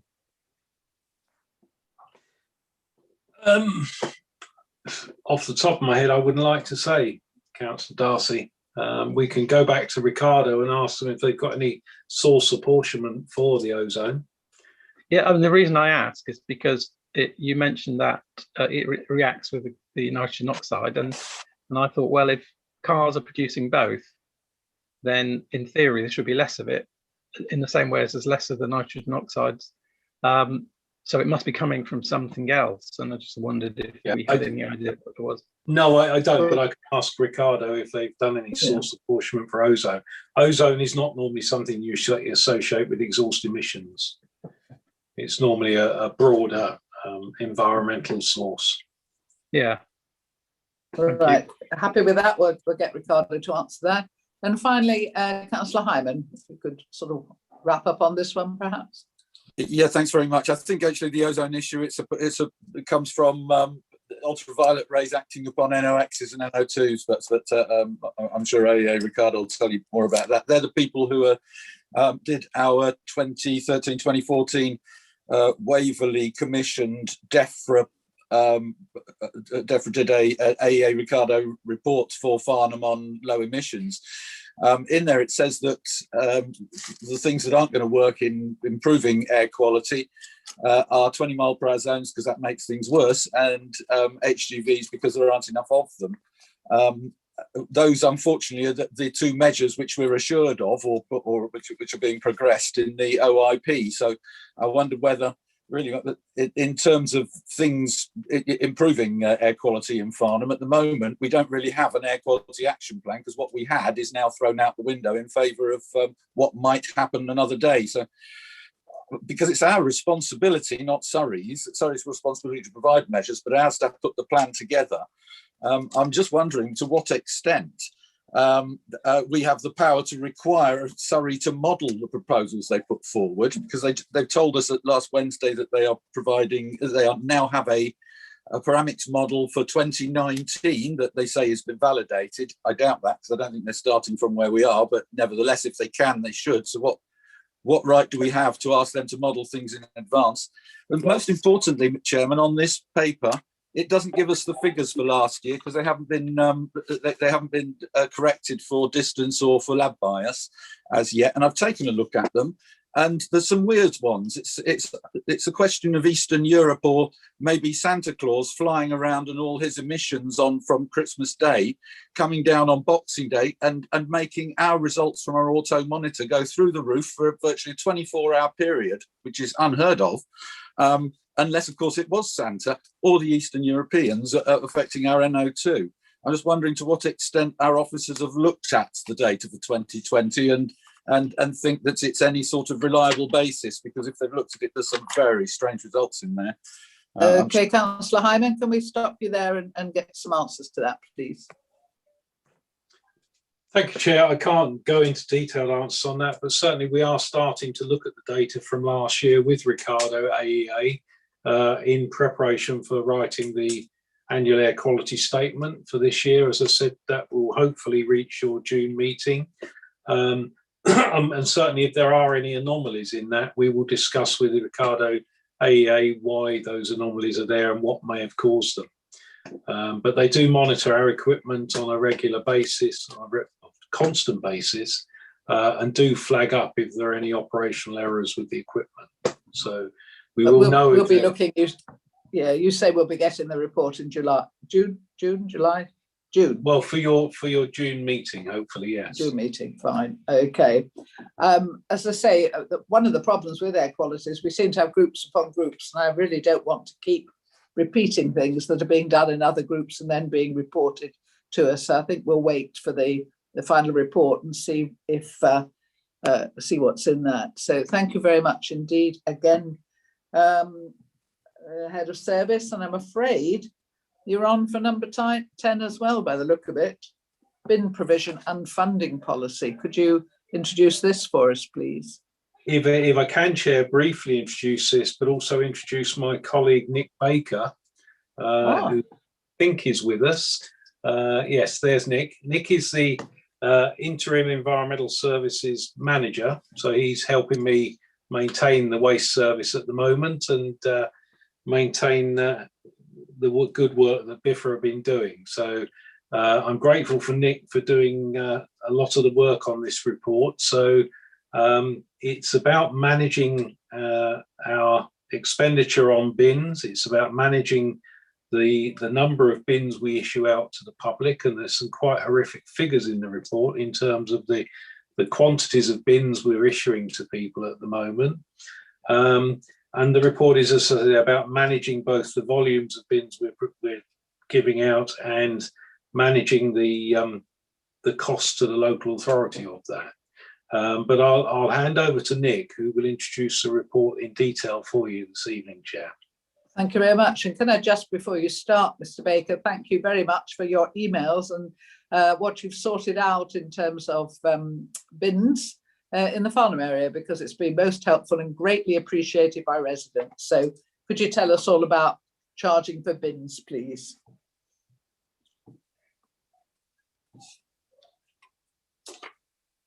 Yes, thank you for your kind words. Good evening, councillors. As I'm sure you'll have seen from the report, it essentially proposes a new waste and recycling bin policy for the council. The rationale for that is twofold. The current cost of the bin provision we have is, in my view, and I think others as well, quite unsustainable. And also to start the use of bin capacity as a driver to reduce our residual waste arisings. So that's the stuff that we don't recycle or compost. The proposed policy as it stands would see charging for all types of bin that we issue, and the phased introduction of a smaller bin for that residual waste. That absolutely does not mean that we plan to roll out new smaller bins to every household in the borough, not least because the cost of that would be well over £1 million.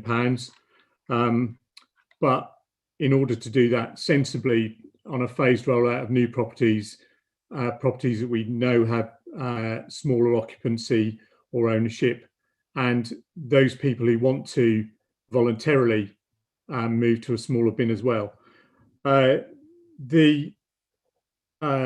The current year has seen us give away, just on the cost price of bins alone, over £45,000 worth of bins.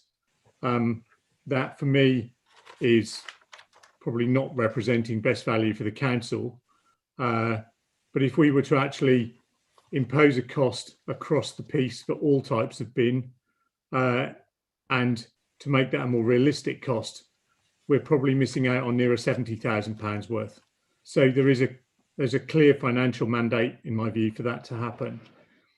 There's also clear evidence from other authorities, including some of our near neighbours, that reducing the bin size for residual waste, even by a small amount and for some properties on that phased basis, will help us to drive down residual waste arisings. And that's going to be very, very important as we move forward to a new national waste strategy over the next 2 or 3 years. So it's probably easier for me to take questions, because then you'll get answers more quickly to the issues you want to know about. If that's okay with you, Madam Chairman, I'm more than happy to take questions as they arise.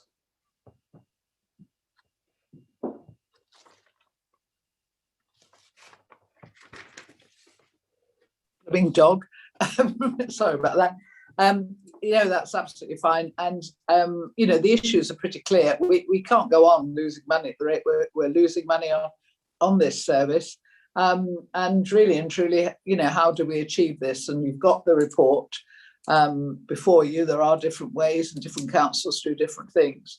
Councillor Edmonds. Thank you very much, Chair. The first comment I've got, I'm absolutely dumbfounded that we issue the bins free.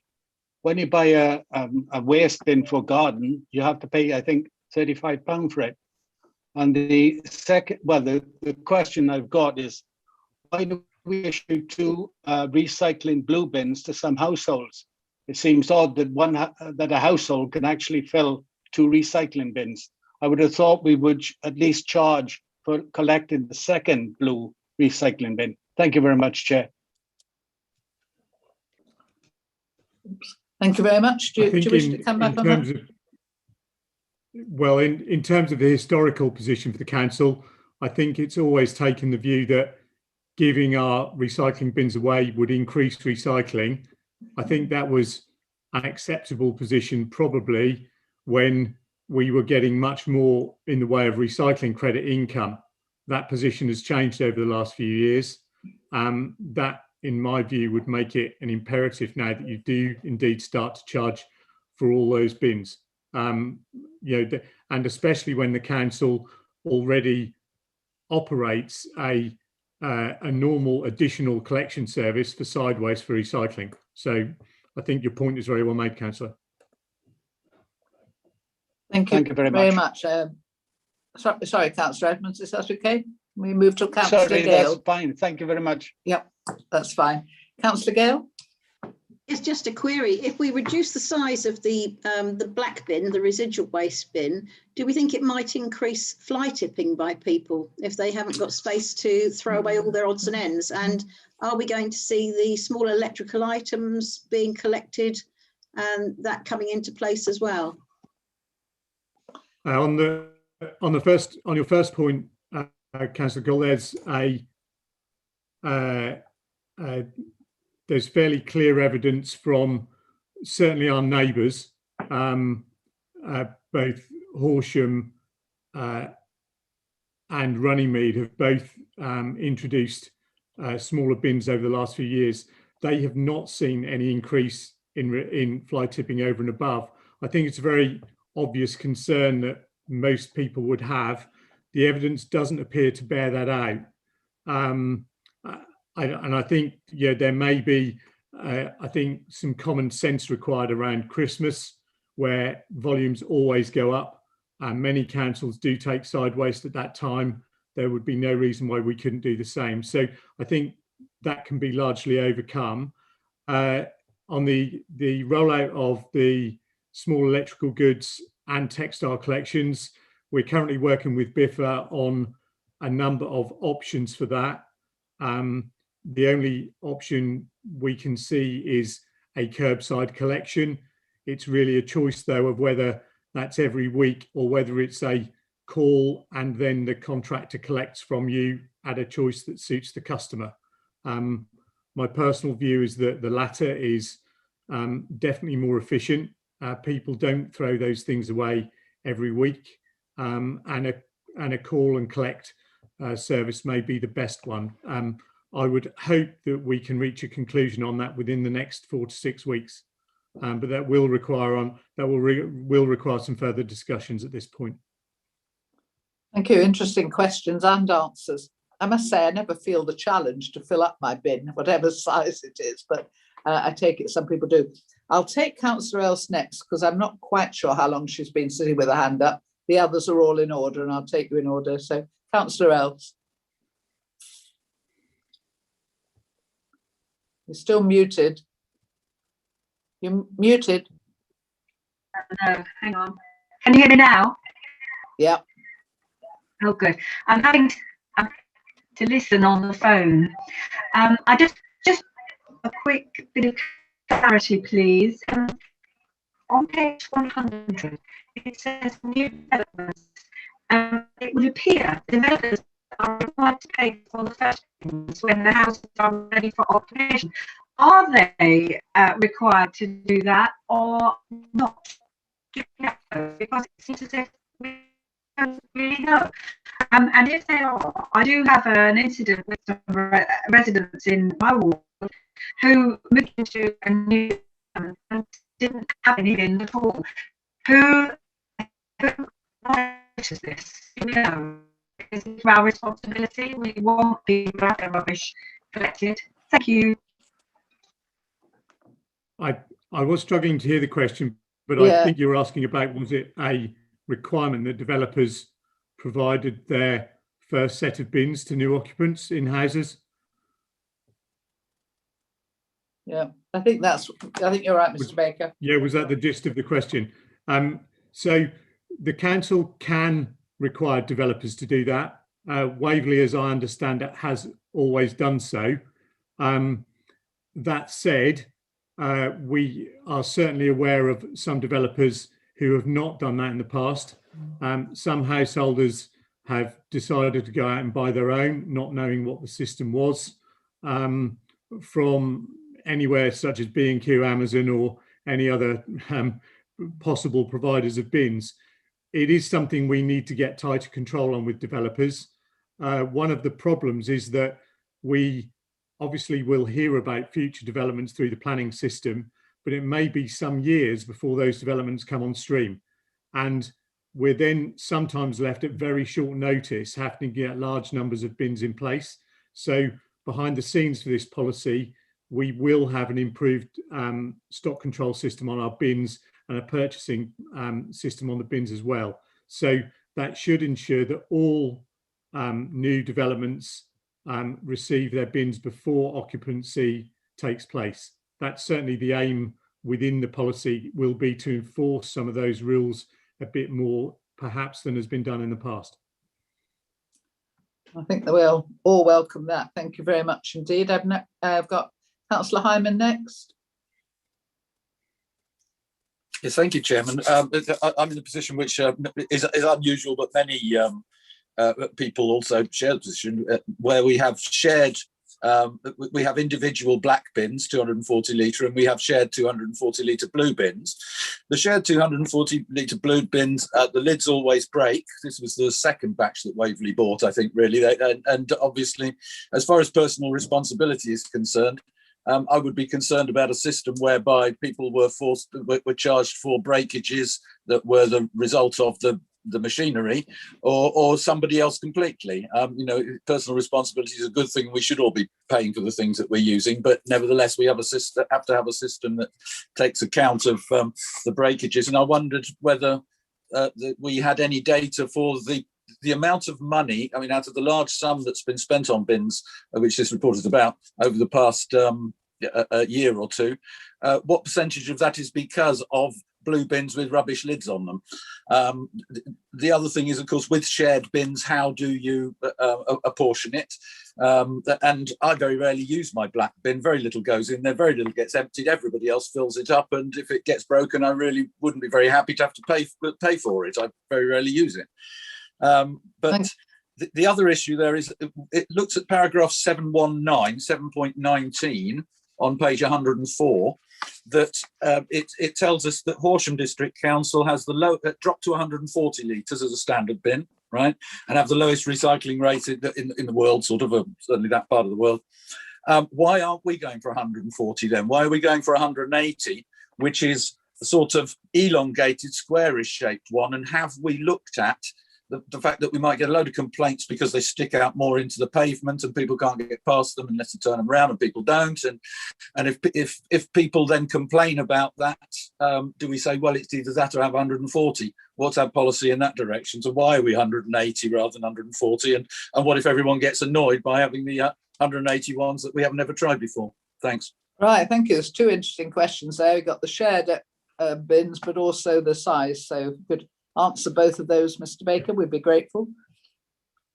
Okay, in terms of shared bins, I think almost every shared bin arrangement is different.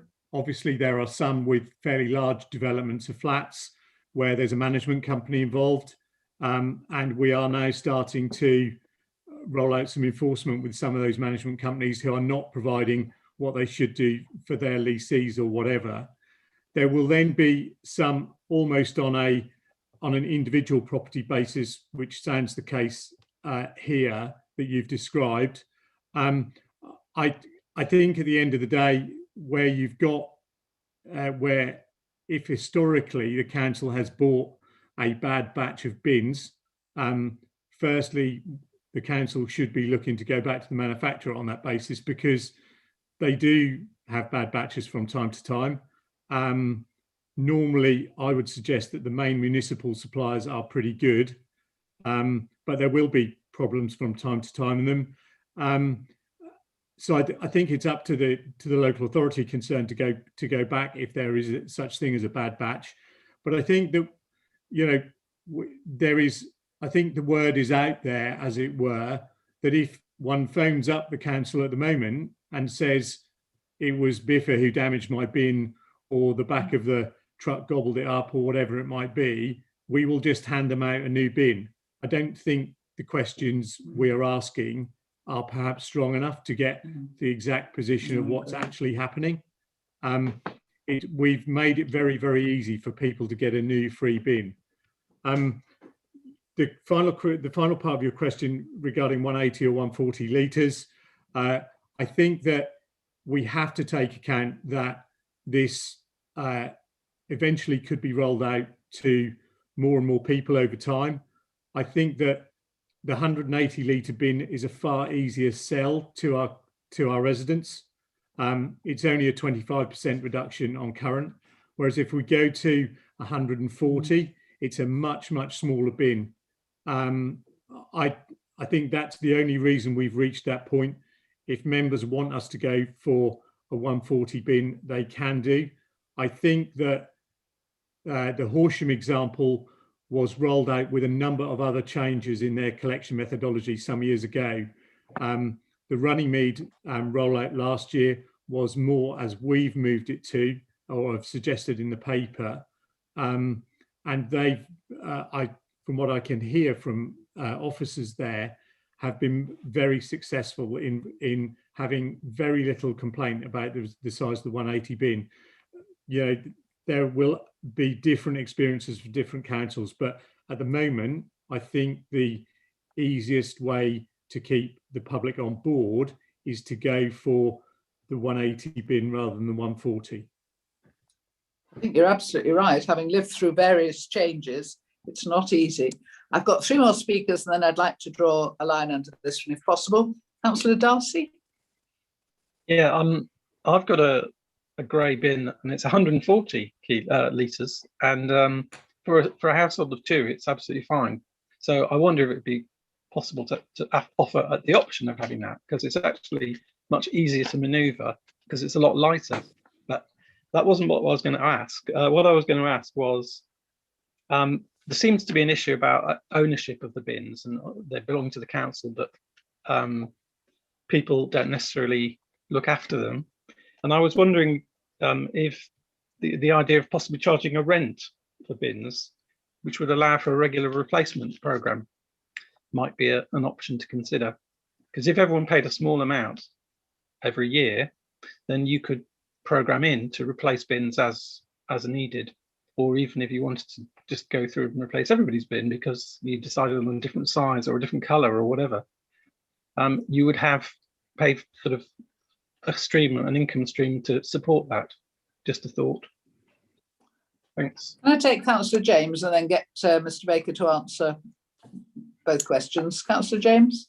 Thank you, Chairman. I'm amazed that we don't charge for bins.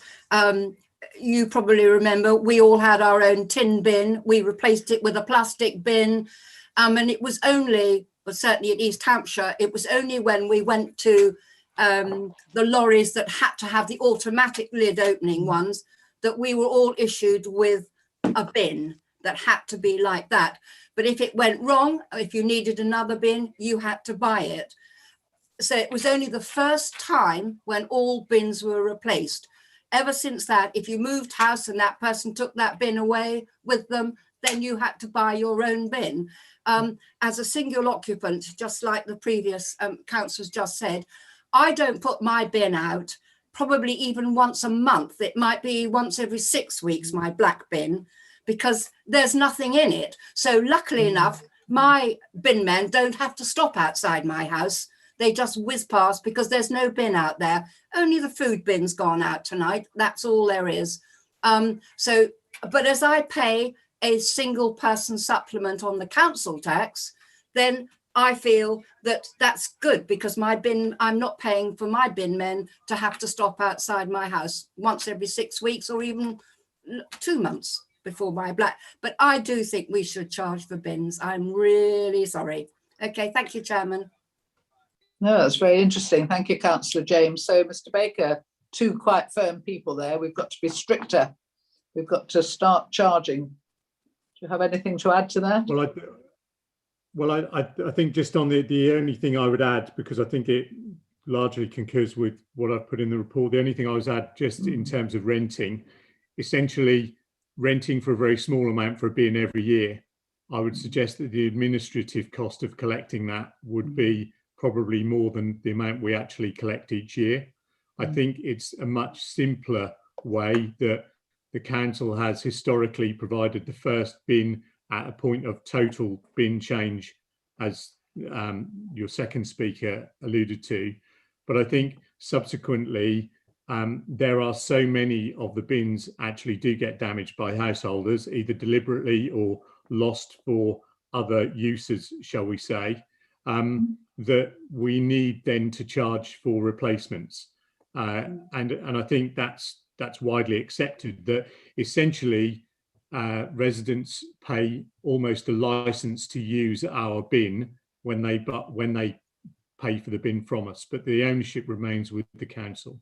So I think that's the only reason I would say don't rent, pay a license when we first get the bin. And it's interesting, when people move house, they don't really want a second-hand bin, you know. I mean, the number of people that just go and, you know, buy a new bin because it's a bit like other people's dirty sheets. You know, a used bin is not a pleasant sight. And if it's your own rubbish, you sort of accept it. But when you move house and you get this rather dirty bin, it's not a pleasant experience. And I think we have to be realistic about what we need to charge residents. So, Councillor Williams, you're going to finish up on this one as well. Yeah, and first of all, sorry?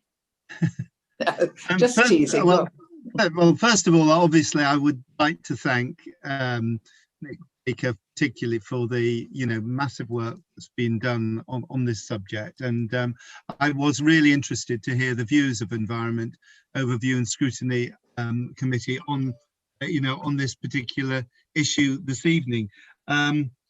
I mean, it's very clear that we are intending to look at the wider question of waste strategy, but this paper really needed to be brought forward at this time, really, for two reasons. I mean, one is that massive expenditure on replacement bins, and the second of which is really to kind of put our bins policy in the context of our wider policy regarding waste and our carbon neutrality action plan and our commitment towards zero waste policies. And I think the paper does exactly that. As I say, it was really interesting to hear the views of Environment Overview and Scrutiny Committee. And there's just the one issue which I would want to pick up, because it was an intriguing point that Councillor Hyman made, and also Councillor Darcy, regarding the size of the bin. Why not a 140 litre bin rather than a 180 litre bin? I mean, clearly we were looking at 180 litres because of the, of the need, as Nick Baker said, for potentially looking to incremental change in bin size. But I'm certainly interested in any views which councillors have put forward, and the possibility that we could potentially retain 140 litre bins, I think is certainly something that we could look at. But I'd just like to thank members of the Overview and Scrutiny Committee for what's been a really interesting and informative discussion. Thank you.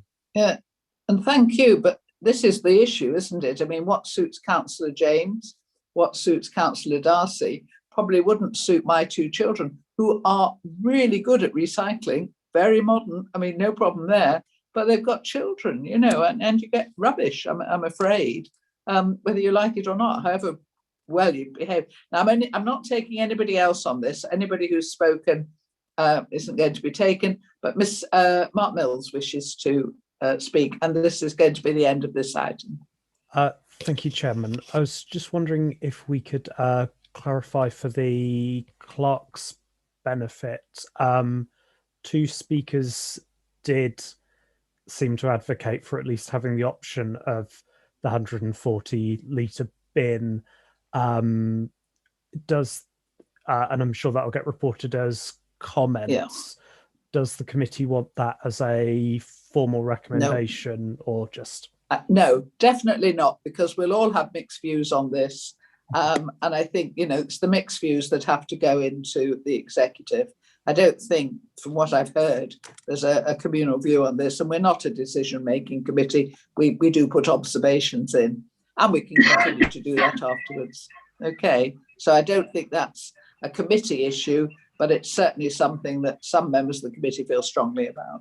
But I think the size of the bin is always going to be contentious because of the different families we've got. If you've got, my children only have 2 children each, but I mean, if you've got 3 or 4 children each, you know, presumably you make more rubbish. I mean, you know, I don't know. I'm just saying, I have never believed in the whole of my life that one size fits all, and in anything, and you have to build your policy around with a bit of flexibility. Thank you very, very much indeed, Mr. Baker, and for everyone for their questions. Very interesting and something we do have to think about. But I go back to my first thing. I'm very loath to try and persuade people in strange ways that to me wouldn't make any difference. So I've obviously got a strange brain, but I do not fill my bin because it's big. You know, I put out the rubbish I have. And if I have a small bin, you know, I mean, with the same rubbish, I mean, as far as I know. But anyway, let's move on from there. We all have slightly different views on this, but I found it very difficult. I tend to live and let live as a philosophy rather than try to cajole people into my own way of thinking. So can we move on then to another important matter, the electric vehicles strategy? Again, I have the head of service, Richard Home, which you really earned overtime tonight. I hope you have a late start tomorrow. And if you would like to introduce this for us, please. Thank you, Chairman. Yes, I will introduce it, and I'd like to introduce Delma Bryant, who's joined us. She's a Sustainability Projects Officer who's been responsible for redrafting this strategy. You may recall you saw an earlier version of this last year. It's been away. It's had a lot of work done on it. Thanks to Delma and other colleagues, we've been liaising with the County Council and working hard to try to coordinate activity on promoting the switch to electric vehicles, to promote our electric vehicle charging point regime, etc. But if Delma's okay, I'll hand over to her just to say a few words on the strategy. Thank you. Lovely, nice to have a fresh voice. Welcome, Delma.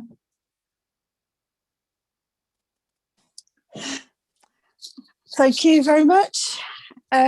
Yes, as Richard was saying, when we approached this one, we wanted to make sure that it was a broad across the council approach for it. So it has had input from all services on it, and we're working very, very closely together now, which is a good start for us.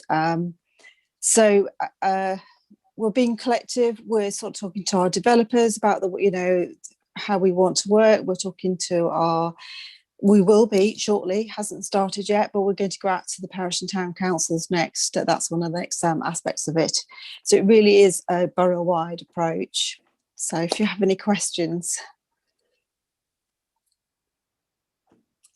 I'm sure we do. I have to say, and I know I'm a constant pain on this, and Mr. Homewood would be far too polite to say so, but I do find, I mean, I am in theory very supportive of what we're trying to achieve, but I do find so many of the green initiatives unsightly, and I have a real problem with this, I'm afraid, because I think it works against what we're trying to achieve. Councillor Reid.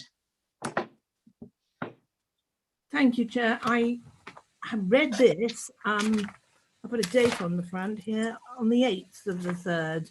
So I read the last one first. Some of the suggestions I've been putting in pencil, and I think it would be rather nice if we are going to have and we have got an awful lot of EV chargers already, but at the entrance to car parks, it might be rather nice to have some signs, not particularly for that, but if signs are replaced, then it can incorporate the fact that we do have EV chargers in our car parks. They're all required to install these chargers with our planning requirement, and I'm really pleased that the one that's been installed in Queensway which was installed because we, the council, Waverley Borough, actually did work to the affordable and tenanted houses, creating a car park. And I'm glad to see that they have now installed a charging point there. So I'm very pleased about that. And I think too, we need to advertise this even on the Zap Maps. You can actually go online now, because we're in the process of buying an electric vehicle, a car. And you can go on to Maps, even Google, and see where the different charges are all over the country. And that is another thing I think we need to shout about and promote as a council. And we've got here on page 133 the fact that we are working with Surrey County Council to identify and install EV chargers at key locations which are suitable for taxi drivers. Now that's a good initiative, as I'm on the licensing and regulatory authority with taxis too. So I'm very supportive of this policy. Thank you, Chair. No, thank you, Councillor Reid. Some of you will remember Councillor David Hunter, who never let any planning application go through without an electric vehicle charging point. I mean, you know, it didn't matter how small. And it was really good because it made us all fight for this. And you're absolutely right, as a borough, we should do this. What always intrigues me is about this, why don't we have petrol pumps on the corner of every street and in every car park? Councillor Gale. Thank you, Chair. And I was really pleased to hear Delma say that she's going to go and speak out to parish and town councils about this, because the villages also need charging points. In particular, I was approached recently by a number of residents who put forward the idea of the little car park in the centre of Milford Village as being an appropriate place for an EV charger. So I'd like to pop that on the list if anybody's got a list they're making, please. Yes, I have. Thank you, Councillor. Yeah, Councillor Edmund. Thank you very much, Chair. I understand the Waverley Borough Council looks forward to the income from car parks. So could somebody please tell me what is the net cost of this programme to Waverley Borough Council taxpayers? Thank you very much. Can anybody answer that question for Councillor Edmund off the top of their head? Should be part of the business plan, Chair. Yes, but you know, I'm not sure everyone's got a copy in front of them. I think you may have to wait for your answer to that. A brief overview. The contract we currently have with NG, subject to their evaluation of the sites, they will install rapid charging points free of charge. But obviously they then retain a bigger proportion of the income to recover their costs of installation and ongoing maintenance. So we went down that route because it was a lower, certainly a very much lower capital cost for the council in the first instance.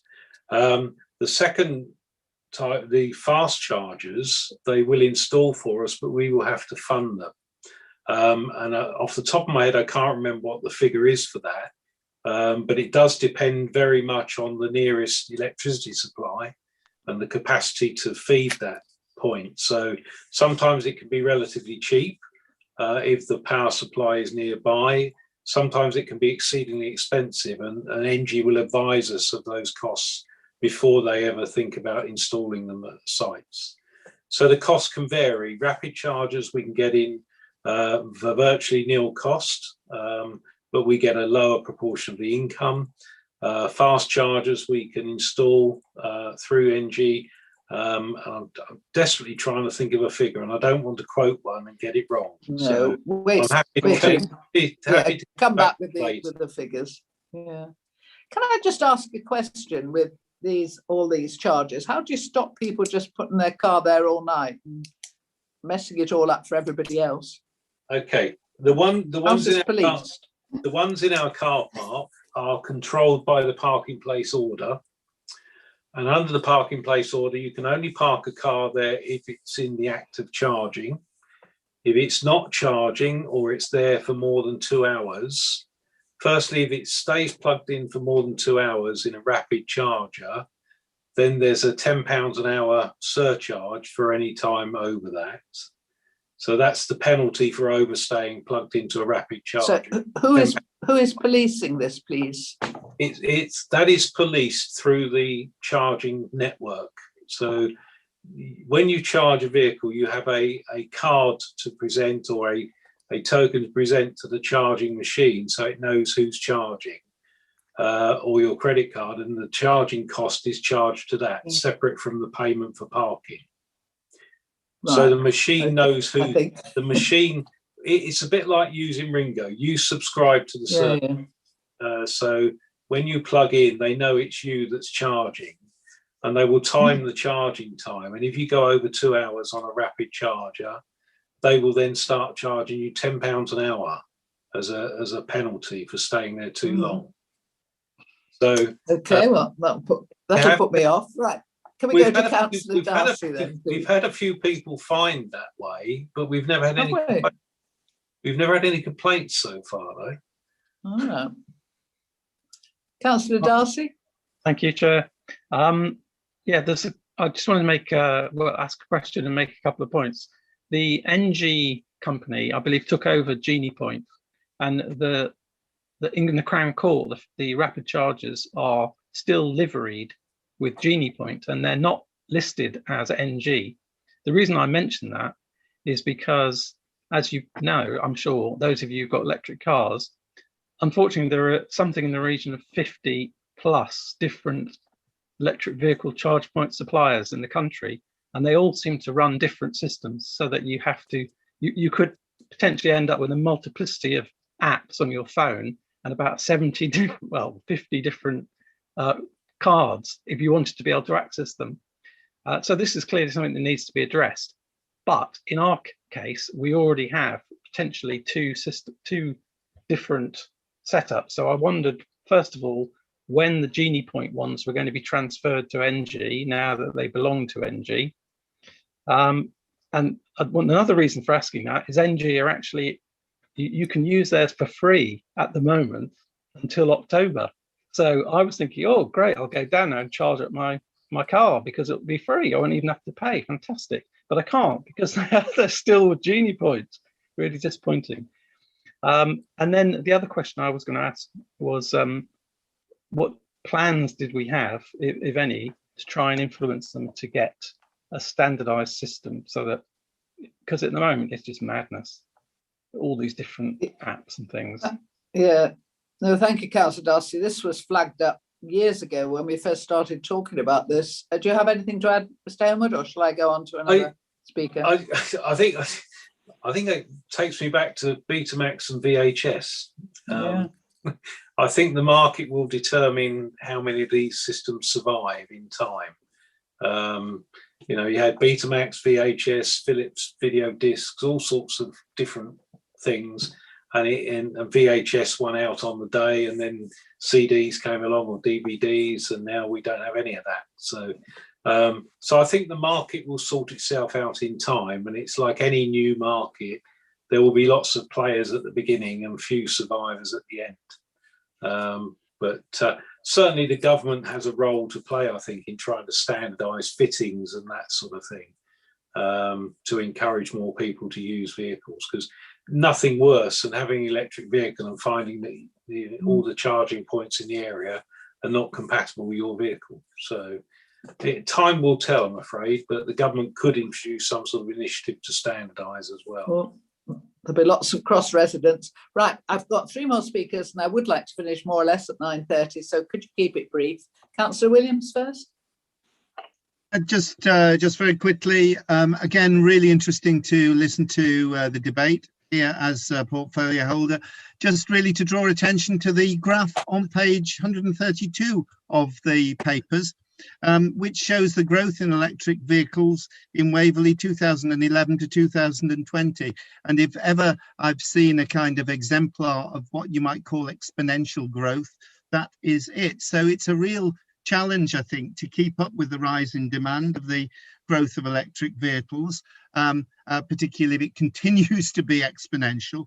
But I think the bigger challenge is for us to be ahead of the curve rather than behind the curve. So as it makes clear in the paper, it's about, and I quote, anticipating and shaping the level of future demand. And I think, again, the paper is a very carefully crafted paper which does exactly that.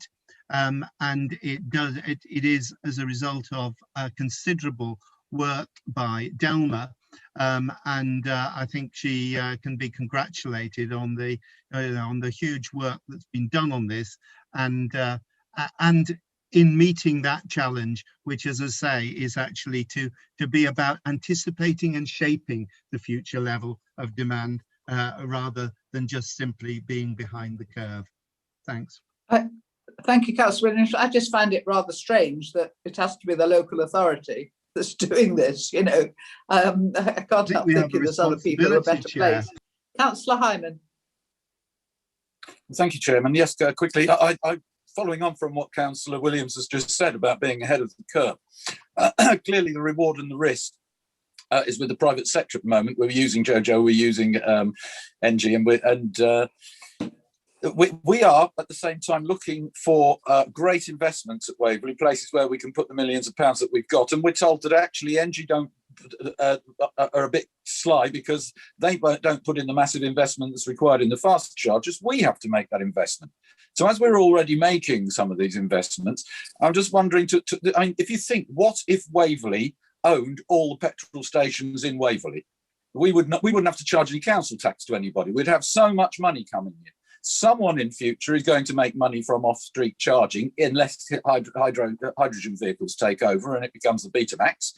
All right, but you know, if we're thinking we are really going with this and we are taking risks at paying for the infrastructure in some ways because we're going to go for fast chargers because that's what people want, all right, then to what extent have we looked at us being the people who really move with this? You know, with one or two members of staff who have the expertise or in the management for us to be doing this. And because we're taking some of the risk anyway, why not? Why aren't we taking the reward? Why are we only getting 10% of whatever it is? And what extent have we looked at that? So it's a bigger question than you might want to cover tonight, but I think it's a good one. Indeed. But Councillor Hyman, we are agreeing totally, as we often do, but using totally different words. You know, it's as if we speak a different language, but actually we agree. I agree with everything you say. I think it is a bigger issue than perhaps can be answered tonight, but it is something I think we should be considering. What is Waverley's role in this? You know, because to me, it seems as though we're playing a very dominant role in this for no reward, and in fact some harm. But as I say, I think that's perhaps for another night. Councillor James. Thank you, Chairman. I will put the spanner in the works. Before lockdown, the Hazelmere car park, there were two electric charging parking spaces. The car park was full and they were empty. Everybody was driving round and round trying to park the car in a Waverley car park and pay to park. I wasn't sure whether I could park in those electric car parking spaces. The officers told me afterwards, yes, I can, because it's a Waverley car park and you can park.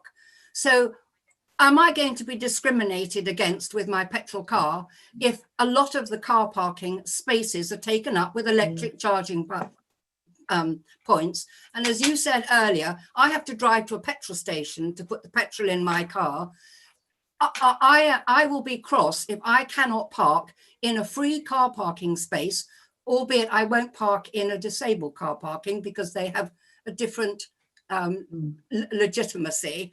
But if it's a car parking space, I should be able to park whether there's an electric point on it or not in my petrol car. That is my point of view and I will stick to it. Thank you, Chairman. Thank you, Councillor James. And I think we agree on this. I just find a total lack of logic in this. That, as you say, if I had a petrol pump on every corner, I could understand why I need an electric vehicle charging point. But you're right, in car parks, I do have an issue. I have an issue with the spaces being taken up. And I also have an issue in the conservation area with what they're being taken up with, which I find incredibly ugly. So I think what we're basically saying is that we feel there's a lot more that's got to go into this. before we get it right. But it is very early on in the process. So I don't really want to take you, Councillor Williams, unless you're going to be very brief. I really do want to wrap up. Yeah, very brief. Just a reminder to the chair of this committee that we have declared a climate emergency. We may have done, Councillor Williams, but we do serve everybody in this borough, and not everybody, signs up to, at the moment, or has the resources, let's be honest, to sign up quite as, what should we say, assiduously as you can. So, we have to cater for everyone when we're looking at things in the borough. Where's Delma? She's disappeared. Delma Bryant, are you there? Oh, there you are. Yes. Thank you very much to both to Delma Bryant and to Richard Homewood, who's done a sterling amount of work this evening. Thank you so much, and thank you to everybody else. I'm sure our clerk, Kimberly Sohn, has got plenty of interesting things to pass on to the executive. And please, by all means, keep the conversation going outside, because the issues we're discussing, they are so important for the borough. We're limited by this. I hope soon we'll be around a table where it's a little faster and we can actually just have a little bit of a better exchange. But thank you very, very much indeed. I take it there are no matters that we need to exclude the press and public. So in that case, I'd like to thank you again and declare the meeting over. Thank you very, very much indeed.